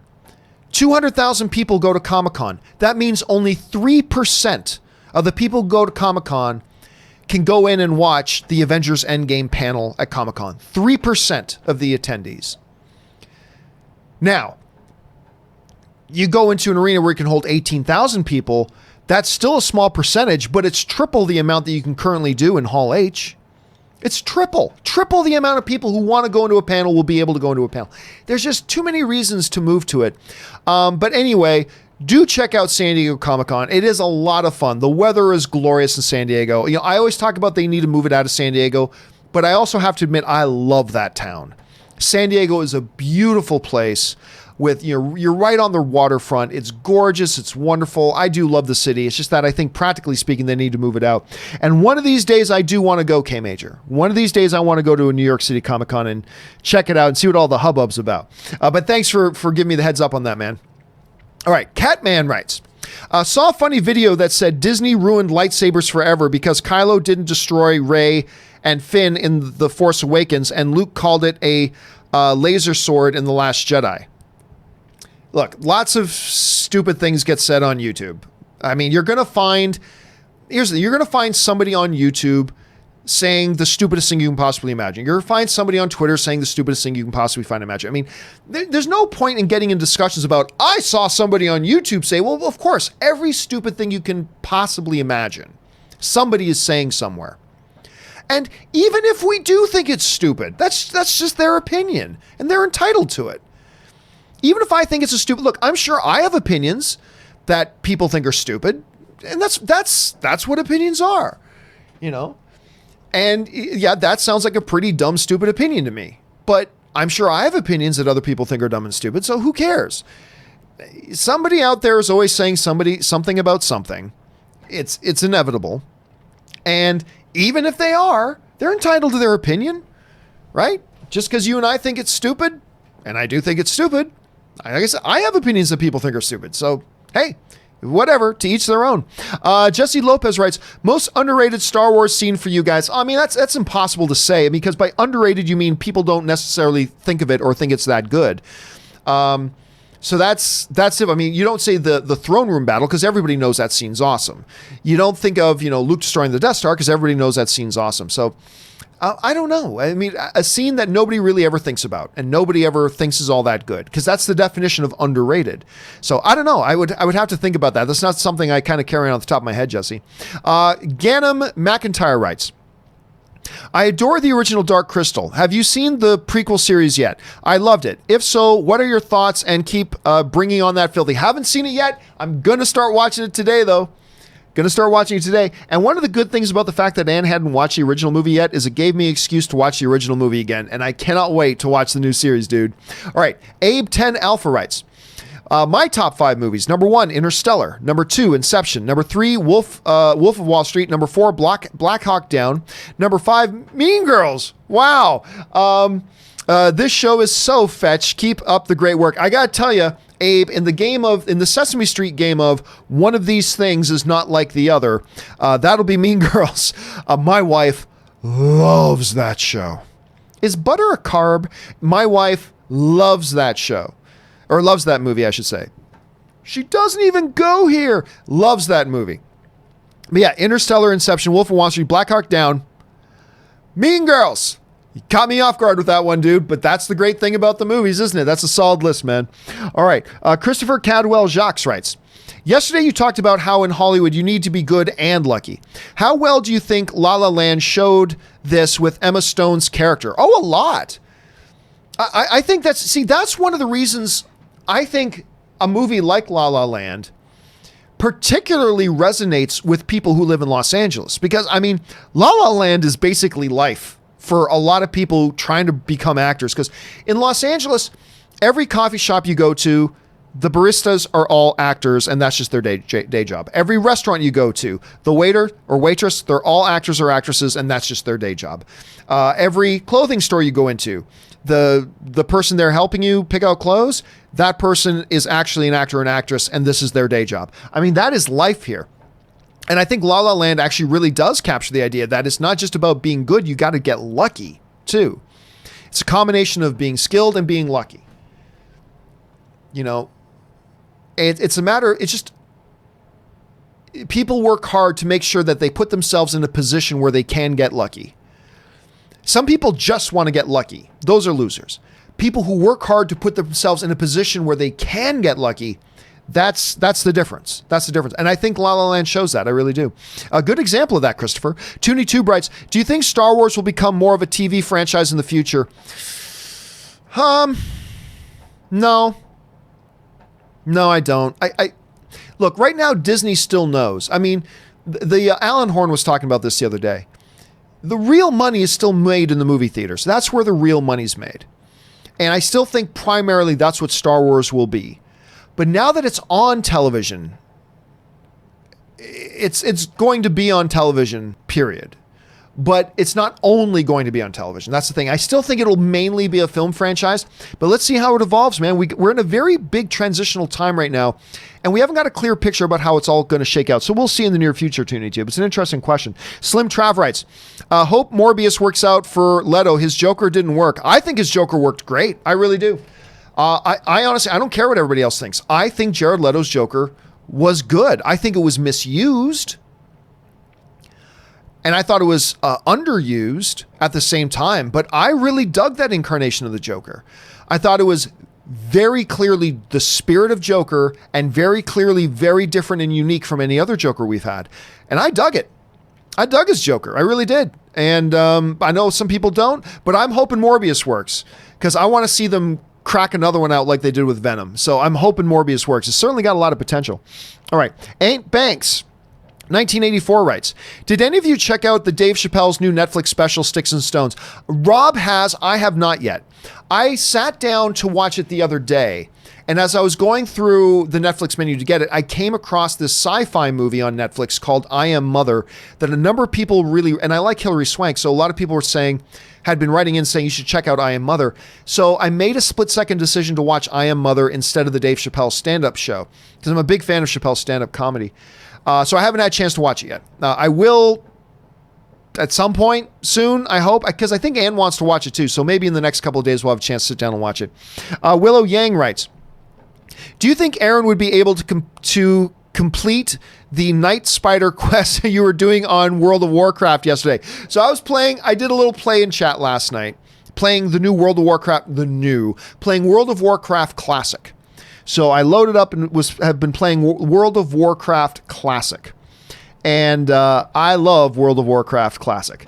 So far I do anyway. But one of the quests I had was this spider quest, this Night Spider quest.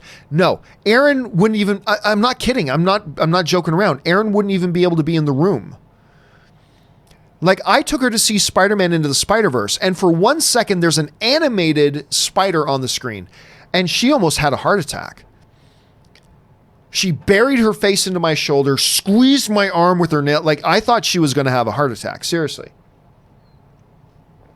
And die. Like, she can't handle spiders at all. No way. No way could she play that, let alone be in the same room with me as I was doing it. All right. Razor's Edge Frisbee writes, you told me to remind you sometime after Comic-Con, John, so here you go. Remember to pick up Batman Death of the Family and 5-issue Killmonger series. I got to put that on my list because somebody else brought up the Death of the Family thing the other day. I'm going to have to add that to my digital list and make sure I watch that. So thank you for the heads up, Razor. I'm glad you remembered that. So I guess I got to get that on my list. All right. Ben Rayner writes, hey, John and gang, just curious, if I wanted to watch Spartacus, where is it streaming right now? It's not on the Stars app. Is it online anywhere? Well, you can find it on any of the major services. You can find it on Amazon Prime. You can find it on iTunes. You can find it on Google Play. I mean, you'd have to purchase to watch it, but it's totally there and available. But it's not on the Stars app? That seems weird, considering it's a Stars show. Are you sure it's not on the Stars app? That's odd. Anyway, or you can just, buy the series and watch it that way. So there are ways, but as far as where it's streaming for free right now, I have no idea. But I'm shocked to hear that's not on the Stars app, considering it's one of their original shows. So I'm not sure why that's the case. Anyway, the movie Canon writes, watch the original Matrix for the third time in theaters after 20 years. Still brilliant and my all-time favorite. Are you guys fans of the film? Absolutely, yeah. We've been talking about the Matrix recently. Everybody's a big fan of the original film.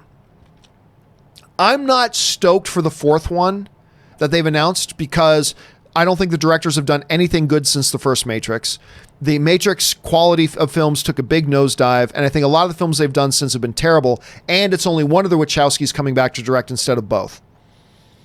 For all those reasons, I'm not excited for the new Matrix. I'm not against it. Don't get me wrong. I'm not against the new Matrix. I'm just saying, if you ask me if I'm excited, no. But I'll check it out when it comes out, and hopefully it'll be spectacular. But I love the original. I actually even quite like the second one. I know a lot of people don't, but I even like the second one. But I can't be excited for the fourth one yet. Just not excited for it. All right. James Lockman writes, Aloha, John. After I get my tickets using Regal Unlimited, it lets me share what movie I'm seeing, what time, date, and seat. I've reserved by posting on social media, Facebook, Instagram, or by text. There's a tab that says book a seat next to me. In the text, it shows a picture of the poster along with date, time, and my seat and a link.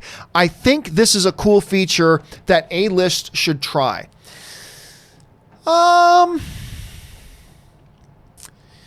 It's not a bad... First of all, I think there is something in the AMC app that lets you do something along those lines.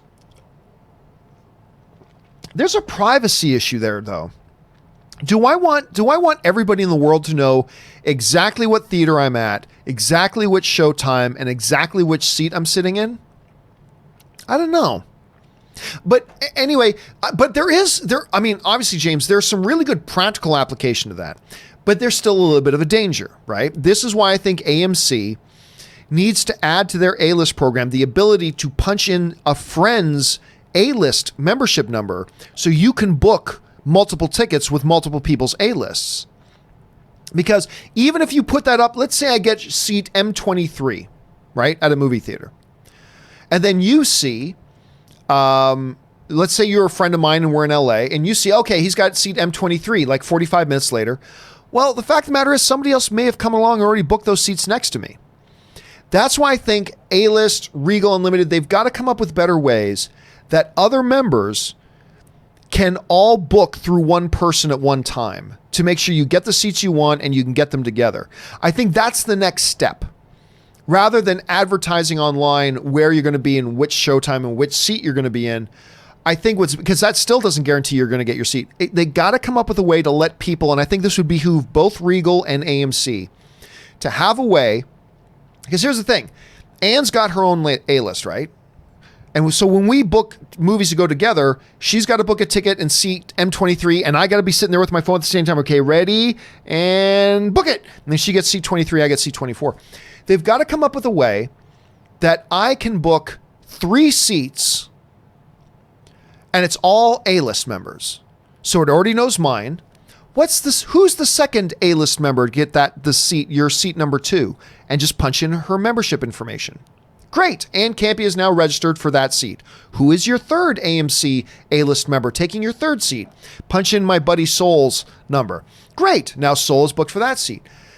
Because there's no security problem there, because when we go to the theater, Ann is still going to have to show her ID for her Ann Campea A-List reservation. Soul is still going to have to show his ID for Soul's A-List membership thing, right? So it guarantees people aren't using other people's things just to get free seats, because you still got to show up and show your ID. They got to come up with something that lets you do that. And I think that's the next step. And I think that would be good for both Regal and AMC. Anyway, thanks for sharing that, James. All right. James next says, John, you said before that Regal Unlimited lets you see one movie a day, but it actually allows you to see multiple movies every single day. That's true. And the same thing with A-List. You can see 3 movies in a day with A-List. The only trick with A-List is that you're limited to 3 movies per week, or 12 movies a month. You're limited, but 99.99999% of people aren't going to more than 12 movies a month anyway, so it's not that big of a deal. But yeah, that is one of the advantages. For both of them, you can see multiple movies a day if you want, and but Regal, there's just no limit on it. I still think A-List, for all the other reasons we talked about before, A-List is still the better option, but that is a big, big benefit of something like Regal Unlimited for sure. All right. Jordan Sperlin writes, hey, John, love the Venom movie. Me too. And it did really well. Do you think it would have done well if they'd gone with an R rating? And do you think Venom 2 will be rated R? And maybe they use the Joker director? No, Venom 2's already got its director. So Andy Serkis is directing it. They just announced that recently. So Andy Serkis is directing Venom 2, which we're very excited about. Will they make it R? No way. Why would you? The first one wasn't R, and it made over $800 million, and the audience loved it. It doesn't need to be rated R. So no, they're not going to go from rated PG-13 to suddenly make it R, because there's no need to. They've already proved they can do Venom, do it well, make it entertaining, and make a hell of a lot of money without it being rated R. Why would you go and make it R now? So no, I don't think they're going to do that. And no, they're not going to use, again, they're not going to use the Joker director. Just because one director does an R-rated comic book movie doesn't mean that whenever you want to make an R-rated comic book movie, you got to go get that same guy. But they've already got their director. They got a really good director. I'm excited about the director they have. I'm excited about Venom 2. And now he's hold tight. So just to be clear one more time, they ain't going to be rated R. And number 2, they've already got a director in Andy Serkis. So just to be clear. All right. Thanks for sending that in, Jordan. All right. McDavid Deserves Better writes, maybe it's my Canadian bias talking, but Letterkenny is the best comedic show on TV. Its humor is witty, quick, and nuanced. It's a must-watch. I've never even heard of it. I mean, that's what comes from the fact that I've been living in the States now for almost 10 years. I've never even heard of it. I don't know what it is. So I'm going to have to go and look that up, McDavid, or maybe you can email me a link. Do me a favor, McDavid. Email me at john@thejohncampeashow.com. That's john@thejohncampeashow.com. Email me a link to this thing so I can check out and see what that is. Because if it's Canadian, I'd love to support it. All right. Haas Fam TV writes, you'd be great on the Doug Loves Movie podcast. I would be great, but he doesn't even know who I am. So that's, it's funny. I sometimes get people writing me saying, John, why won't you go on Joe Rogan's podcast? I would go on Joe Rogan's podcast in a second. He has no idea who I am. He does not know I exist. But it reminds me of people who write to me say, John, why don't you like, I don't know, name an actor. Henry Cavill. You say you like Henry Cavill so much. I kid you not. I got these messages. I 1000% guarantee I got these emails. John, you say you like Henry Cavill so much, but obviously you don't. Why haven't you had him on your show before if you like him so much? Because Henry Cavill doesn't know who the fuck I am. I mean, I've met Henry Cavill a couple times, but he doesn't know who I am. There's some people think, I'm some big deal. Guys, let's be very, very clear like this. I am a fucking nobody. Let's be clear about that. I'm not being down on myself. I'm perfectly comfortable being a nobody. I am perfectly comfortable that I am a nobody. I have no problem with that. I am a film fan. I'm a film fan with my little YouTube channel, and I have the honor and privilege of getting on every day and talking to fellow film fans, and we get to have a lot of fun, and I get to make it my job, and that's great. But make no mistake about it. I am a fucking nobody. There's no way around it. Doug has no idea who I am. Joe Rogan has no idea who I am. Henry Cavill, you go up to him and say, John Campea. He'll go, who? John Campo? You see, get it? See, that's what we call a callback in the business, folks. But I do appreciate the sentiment, though, Haas. I mean, I would love to be on it. And I think I'd be great on it. But I'll never be on it because they have no idea who I am. So it's just the way it is. Anyway, thank you for that, dude. I appreciate it. Brushin Ryu Cat writes, about Jojo Rabbit, people are comparing Taika's directing this like a Wes Anderson film. It does, I think Erin brought that up. It does kind of have a little bit of that Wes Anderson kind of feel to it. I'm going in treating this like a Mel Brooks film. I mean, you know what, Brushin Ryu? That's not a bad analogy either. You know what, from now on, I think that's exactly how I'm going to, when people ask me about Jojo Rabbit, who haven't heard of it, I think the best way to describe it is, imagine a Wes Anderson film crossed with a Mel Brooks film. I think that's actually a really good way to describe what it is we're seeing so far. Now, I haven't seen the movie yet. Maybe after I've seen the movie, I wouldn't describe it like that at all. But that's actually a pretty dope way of kind of describing it. I'm glad you brought up, Russian. Thanks for that. Import Taste Humor writes, should I use the D23 discount or get the Hulu combo? Well, I don't know. It's up to you. I know I'm getting the Hulu ESPN Plus combo, because I am a Hulu subscriber and I'm an ESPN Plus subscriber. So I want to have all three, so I might as well get the combo, because that's how I watch all my UFC stuff now is on ESPN Plus and a number of other things. So, and I watch Hulu. I actually watch Hulu more than I watch Netflix. So for me, getting the combo makes more sense. You have to decide for you and your taste what makes more sense to you. It's a very individual thing. Gary Allegra writes, hey gang, love y'all and the John Campea Show. Thank you so much. Using my day off, thanks Hurricane, and I've heard it's been downgraded now, thank God, to watch live on my TV. What's 80s sequel will do better, Rambo or Terminator? Well, there's two different questions here. One would be, which will be better and which will do better? which will be, I'm guessing, and because I haven't seen either, I'm going to predict, and it's just a blind prediction, fan speculation here. I'm going to predict that Rambo will be the better film. It looks great to me. And Stallone's been doing some really cool stuff lately. Anyway, I think Rambo will be the better film. I think Terminator, because of the big brand and its big sci-fi and explosions and everything, I think Terminator will do better. So Terminator will make more at the box office, just a guess. And also just a wild guess, I'm guessing that the Rambo will be the better film. How it actually turns out, we'll have to wait and see. All right, Ben Rayner writes, I'm glad you like the Jojo Rabbit trailer. When I watched it, it made me uncomfortable. I don't know for me personally, imaginary Hitler doesn't work for me. It works for me.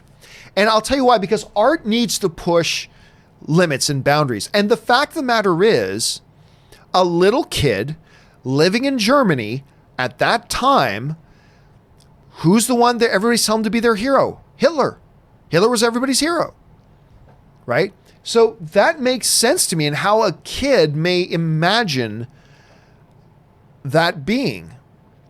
And I think when it comes to art, and it's not like too soon, I think when it comes to art, we need to be able to explore these things, because I think that's as ridiculous in premise as the movie feels in some ways. It also strikes me as that that's exactly probably how a kid at that time would have been thinking. I bet you there were a lot of kids in Germany that their imaginary friend was probably Adolf Hitler, who was everybody's hero at the time. Who everybody walks around and say, Heil Hitler, and look, and you see posters all over the place. And that's probably the way kids thinking. So yes, I like the way Erin put it. When you first see Taika Waititi as Hitler going, well, hey guys, like, it's jarring, but art should sort of do that, shouldn't it? In a way. Anyway, I'm not going to tell anybody that you should be perfectly fine with a spoof of Adolf Hitler. I'm not going to tell anybody what you should be, because it's still art, and that means it hits us all in different ways. Some of us, it's going to make us feel uncomfortable. Some of us, it might make us feel offended. Some of us, it might make us feel like it's hilarious. So I'm not going to tell anybody how they should feel, but I'll tell you how I feel and why I feel that way. And then it's up to everybody else to decide for yourself about how it strikes you and how it hits you. And but for me personally, I think this is exactly the type of thing that art should explore. And I think it's bold, and I think it's gutsy, and it never glorifies Hitler. And let's go and see the movie and see what it does. But again, I'm not going to poo-poo on anybody for how it does make them feel. Let's not talk about how it should make you feel. I'm not going to go down on. I'm not going to be down. I'm not going to go down on anybody. I'm not going to be down on anybody for how it does make you feel, with some pompous speech about how it should make you feel. You know what I mean? So if that's what it is for you, Ben, that's what it is for you, and I respect that. It's not how it is for me and not how I see it, though. So we'll see. But that's one of the beautiful things about movies, man, is that it hits us all in such different ways. All right, Peter Tennant writes, It Too has a 93 on Rotten Tomatoes with 14 reviews. He follows up with, actually, It Too has 85% with 21 reviews. Sorry, I'm curious. If I looked it up right now, It Chapter 2, Rotten Tomatoes, where's it at right now? It Chapter 2 on Rotten Tomatoes is now at 84% with 56 reviews in. It's at 84% with 56 reviews in. So it's slowly, it's probably going to finish around, it's probably going to end up around 80. I'm going to guess it's going to end up around 80, which is a terrific score for a movie. Absolutely terrific score for a movie. All right. The Dar Man writes, I never saw Twilight, so Pattinson has always been Cedric Diggory in Harry Potter to me. You know, it's funny that so many people, Darman, they think of him and they think of Harry Potter, which is really fun because, or weird because he wasn't in Harry Potter that much. But there are people, my friend, who have seen Twilight, and to them, Robert Pattinson will always be Cedric. Will always be Cedric, despite the fact that he's not even in that movie, in those movies all that much. He's Cedric to them. So there it is. Thanks for pointing that out, man. But it's totally true. All right, our friends over at Fanjecture are right. When James Mangold hits, he hits big. Logan is classic. Night and Day is highly under. I totally agree. Tom Cruise, Cameron Diaz, Night and Day is a woefully underrated film. I really like it. It's not one of the greatest films of all time, but it's a fun, entertaining action film that I don't know why very few people gave a chance and some people poo-pooed on. I actually think it's quite a good movie. Anyway, 310 to Yuma is brilliant. Very excited for Ford v Ferrari. Dude, me too. I mean, look, when you look at Ford v Ferrari, the behind the camera talent, prime. The in front of the camera talent, prime. The original, the story it's based on, the real story, prime for storytelling. There's so much going for this damn thing that I cannot help but be excited. And yes, Mangold, not everything Mangold has touched turns to gold. Not everything. But he is a great director who has cranked out some wonderful stuff, and I cannot wait to see what he does with this movie, dude. Like, absolutely. All right. Rasmus Johnson writes, "Hi, guys. Love the show. Thank you so much. Do you have a biopic you really want to see get made? I want that Sinatra, DiCaprio, Scorsese biopic. Whatever happened to that? You know what? I thought I heard, and I could be wrong about this. I thought I heard that it's not happening anymore. I could be wrong. But I thought I heard that it's not happening. Maybe I'm thinking of something else, but I don't know. Anyway, a lot of people have often asked me about what's the one biopic I'd like to see. What I come back to quite often is Jim Henson. I would really quite be interested when you know the story about his life and how he got everything going. I think a biopic about Jim Henson would actually be very fascinating. So that's one for me, Ramus, that I would actually like to see, a Jim Henson one. All right. Podsoul People writes, an idea, Rowan Atkins as Alfred in Batman. I don't care. Honestly, no, I don't see it. Now, normally, my answer whenever is, John, what do you think about X actor and X role? My answer is, I don't care, as long as you put a good actor in the role. But I don't see Rowan Atkinson as the right. I love Rowan Atkinson, but I don't see him as an Alfred. That's not one guy who would be on my list. That's one I wouldn't see on my list. I love Rowan Atkinson, but I don't see that as a fit. That's just me personally, though. Rasmus writes, what do you think streaming will be like in 10 years? Hard to say, because right now I'm not even 100% sure what streaming is going to be like in 2 years. We're in a very transitional phase right now, and where we're going to have a lot of streaming services. It's a new era. We'll see how it all shakes out. So 10 years from now, no idea, because right now I don't even know how I'd answer what it's going to look like 2 years from now. So we'll have to wait and see. All right. Aaron McDonough writes, I didn't know Disney Plus was coming to Ireland on its premiere date, and I live here. Netflix will be fine, though. They'll suffer a loss, but will recover. Listen, Netflix, and by the way, I'm not 100% positive.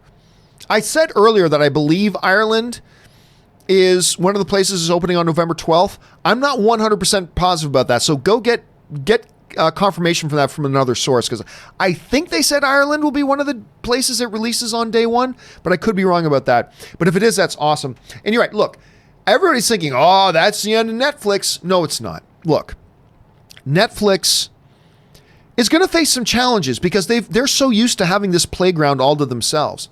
But now they're going to have real competition, something they've not had before. But the fact of the matter is, Netflix's library is going to maybe literally be 20 times larger than Disney Plus's library at launch. Like literally 20 times larger.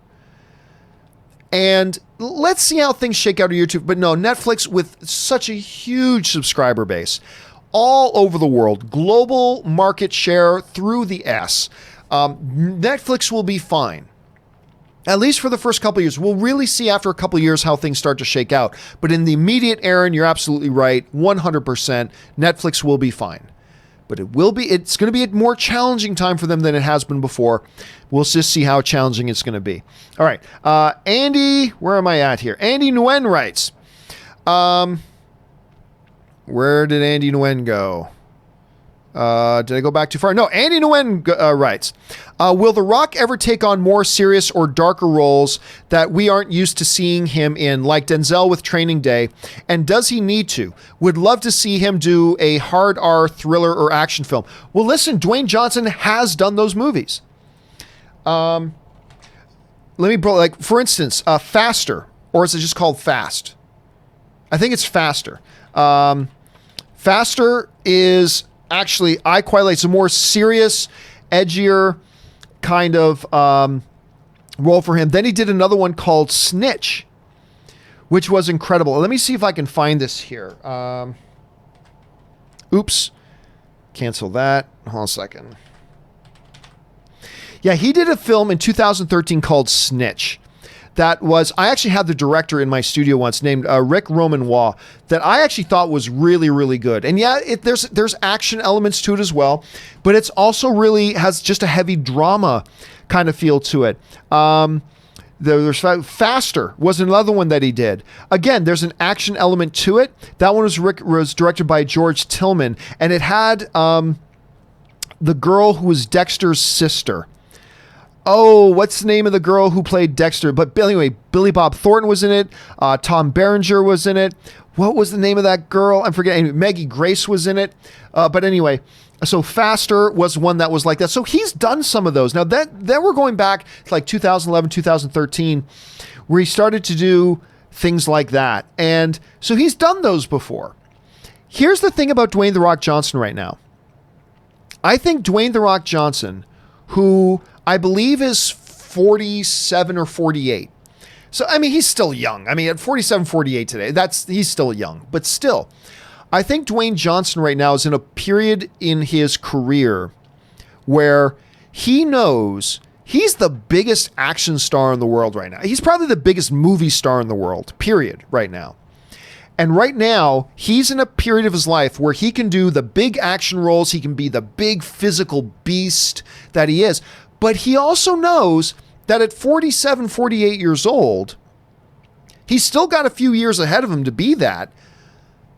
But he doesn't have all the time in the world to be that.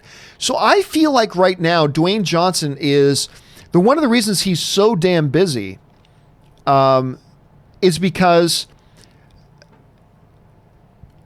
oh my God, I didn't know this. I was pulling up something on Snitch and I came across this piece of information and I didn't know this. You know, Dwayne Johnson's father is Canadian. From Nova Scotia. I was born in Nova Scotia. Oh my God. Maybe I should start referring to Dwayne Johnson as a good Canadian kid. I had no idea. Learn something new every day. Anyway, I think Johnson knows right now he's got a certain window of time where he can do these types of movies. So he's doing as much of them as possible and banking all that sweet money. And and then he can go back to it. But he's done a couple of roles like that in the past and he's not done bad. He's not done bad, to be honest with you. Okay. Mr. L writes, regarding you can ask Star Wars fans for their money, but good luck asking them for their patience. It's true. Now, to be fair, Mr. L, that's true of a lot of fandoms. You can ask them for their money, particular a lot of sports fans. You can ask a Maple Leafs fan for their money, but don't ask for their patience. Because we've been impatient for a long time and we've never win anything. So you're right. But just to be fair, it's not like that only applies to Star Wars fans. Let's be honest about that. Let's be fair about that. Okay. Lewis Dotson writes, during the fall season, I watch up to 12 to 15 shows. I suggest to anyone with a lot of shows, download the TV Time app. It'll help if you fall behind. Interesting. I don't watch anywhere near that many shows. So Lewis Dotson, you are way ahead of me on that. I don't watch nearly as many as you, but that sounds interesting. I don't know what that app is, but I want to check it out to see what it does. Like, what does that app do for you? I'm curious to check that out. Thank you for the recommendation, though. All right, last question of the day, guys, and then because we've gone over 2.5 hours now, everybody else who has sent in questions from Rasmus, Boosters the Name, Freugon Jen, and everybody else all the way down, do not worry. If you sent in a question, it's going to get answered today in a companion video, so they will be answered in a video, but we are at 2.5 hours now, so we got to wrap up today. Jordan Sperlin writes, It Chapter 2 will make over the first one. I hope and can't wait to take my girlfriend to it, and can't wait to take my girlfriend to it, and not looking forward to it and seeing the first one. And do you mean, and she is not looking forward to it, and she has seen, I don't know what you're saying there. Well, here's hoping. Here's hoping it does well. But, I mean, I don't know if it deserves to do well because I haven't seen it yet. The critic ratings right now are very strong. Like I said, last time I checked, it's sitting at 84%. Great score. I think it looks like it's going to settle around 80, which, again, is a great score. So, here's hoping. Here's hoping. Fingers crossed, my friend.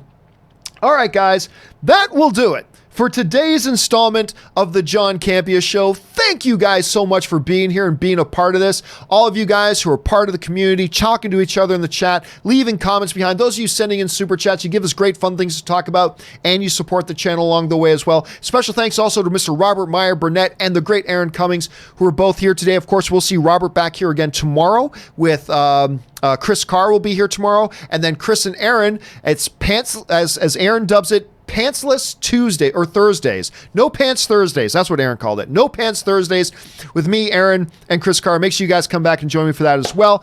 That'll do it for me for now, guys. Thanks so much for being here. My name is John Campea. Be good to one another. And until next time, bye-bye.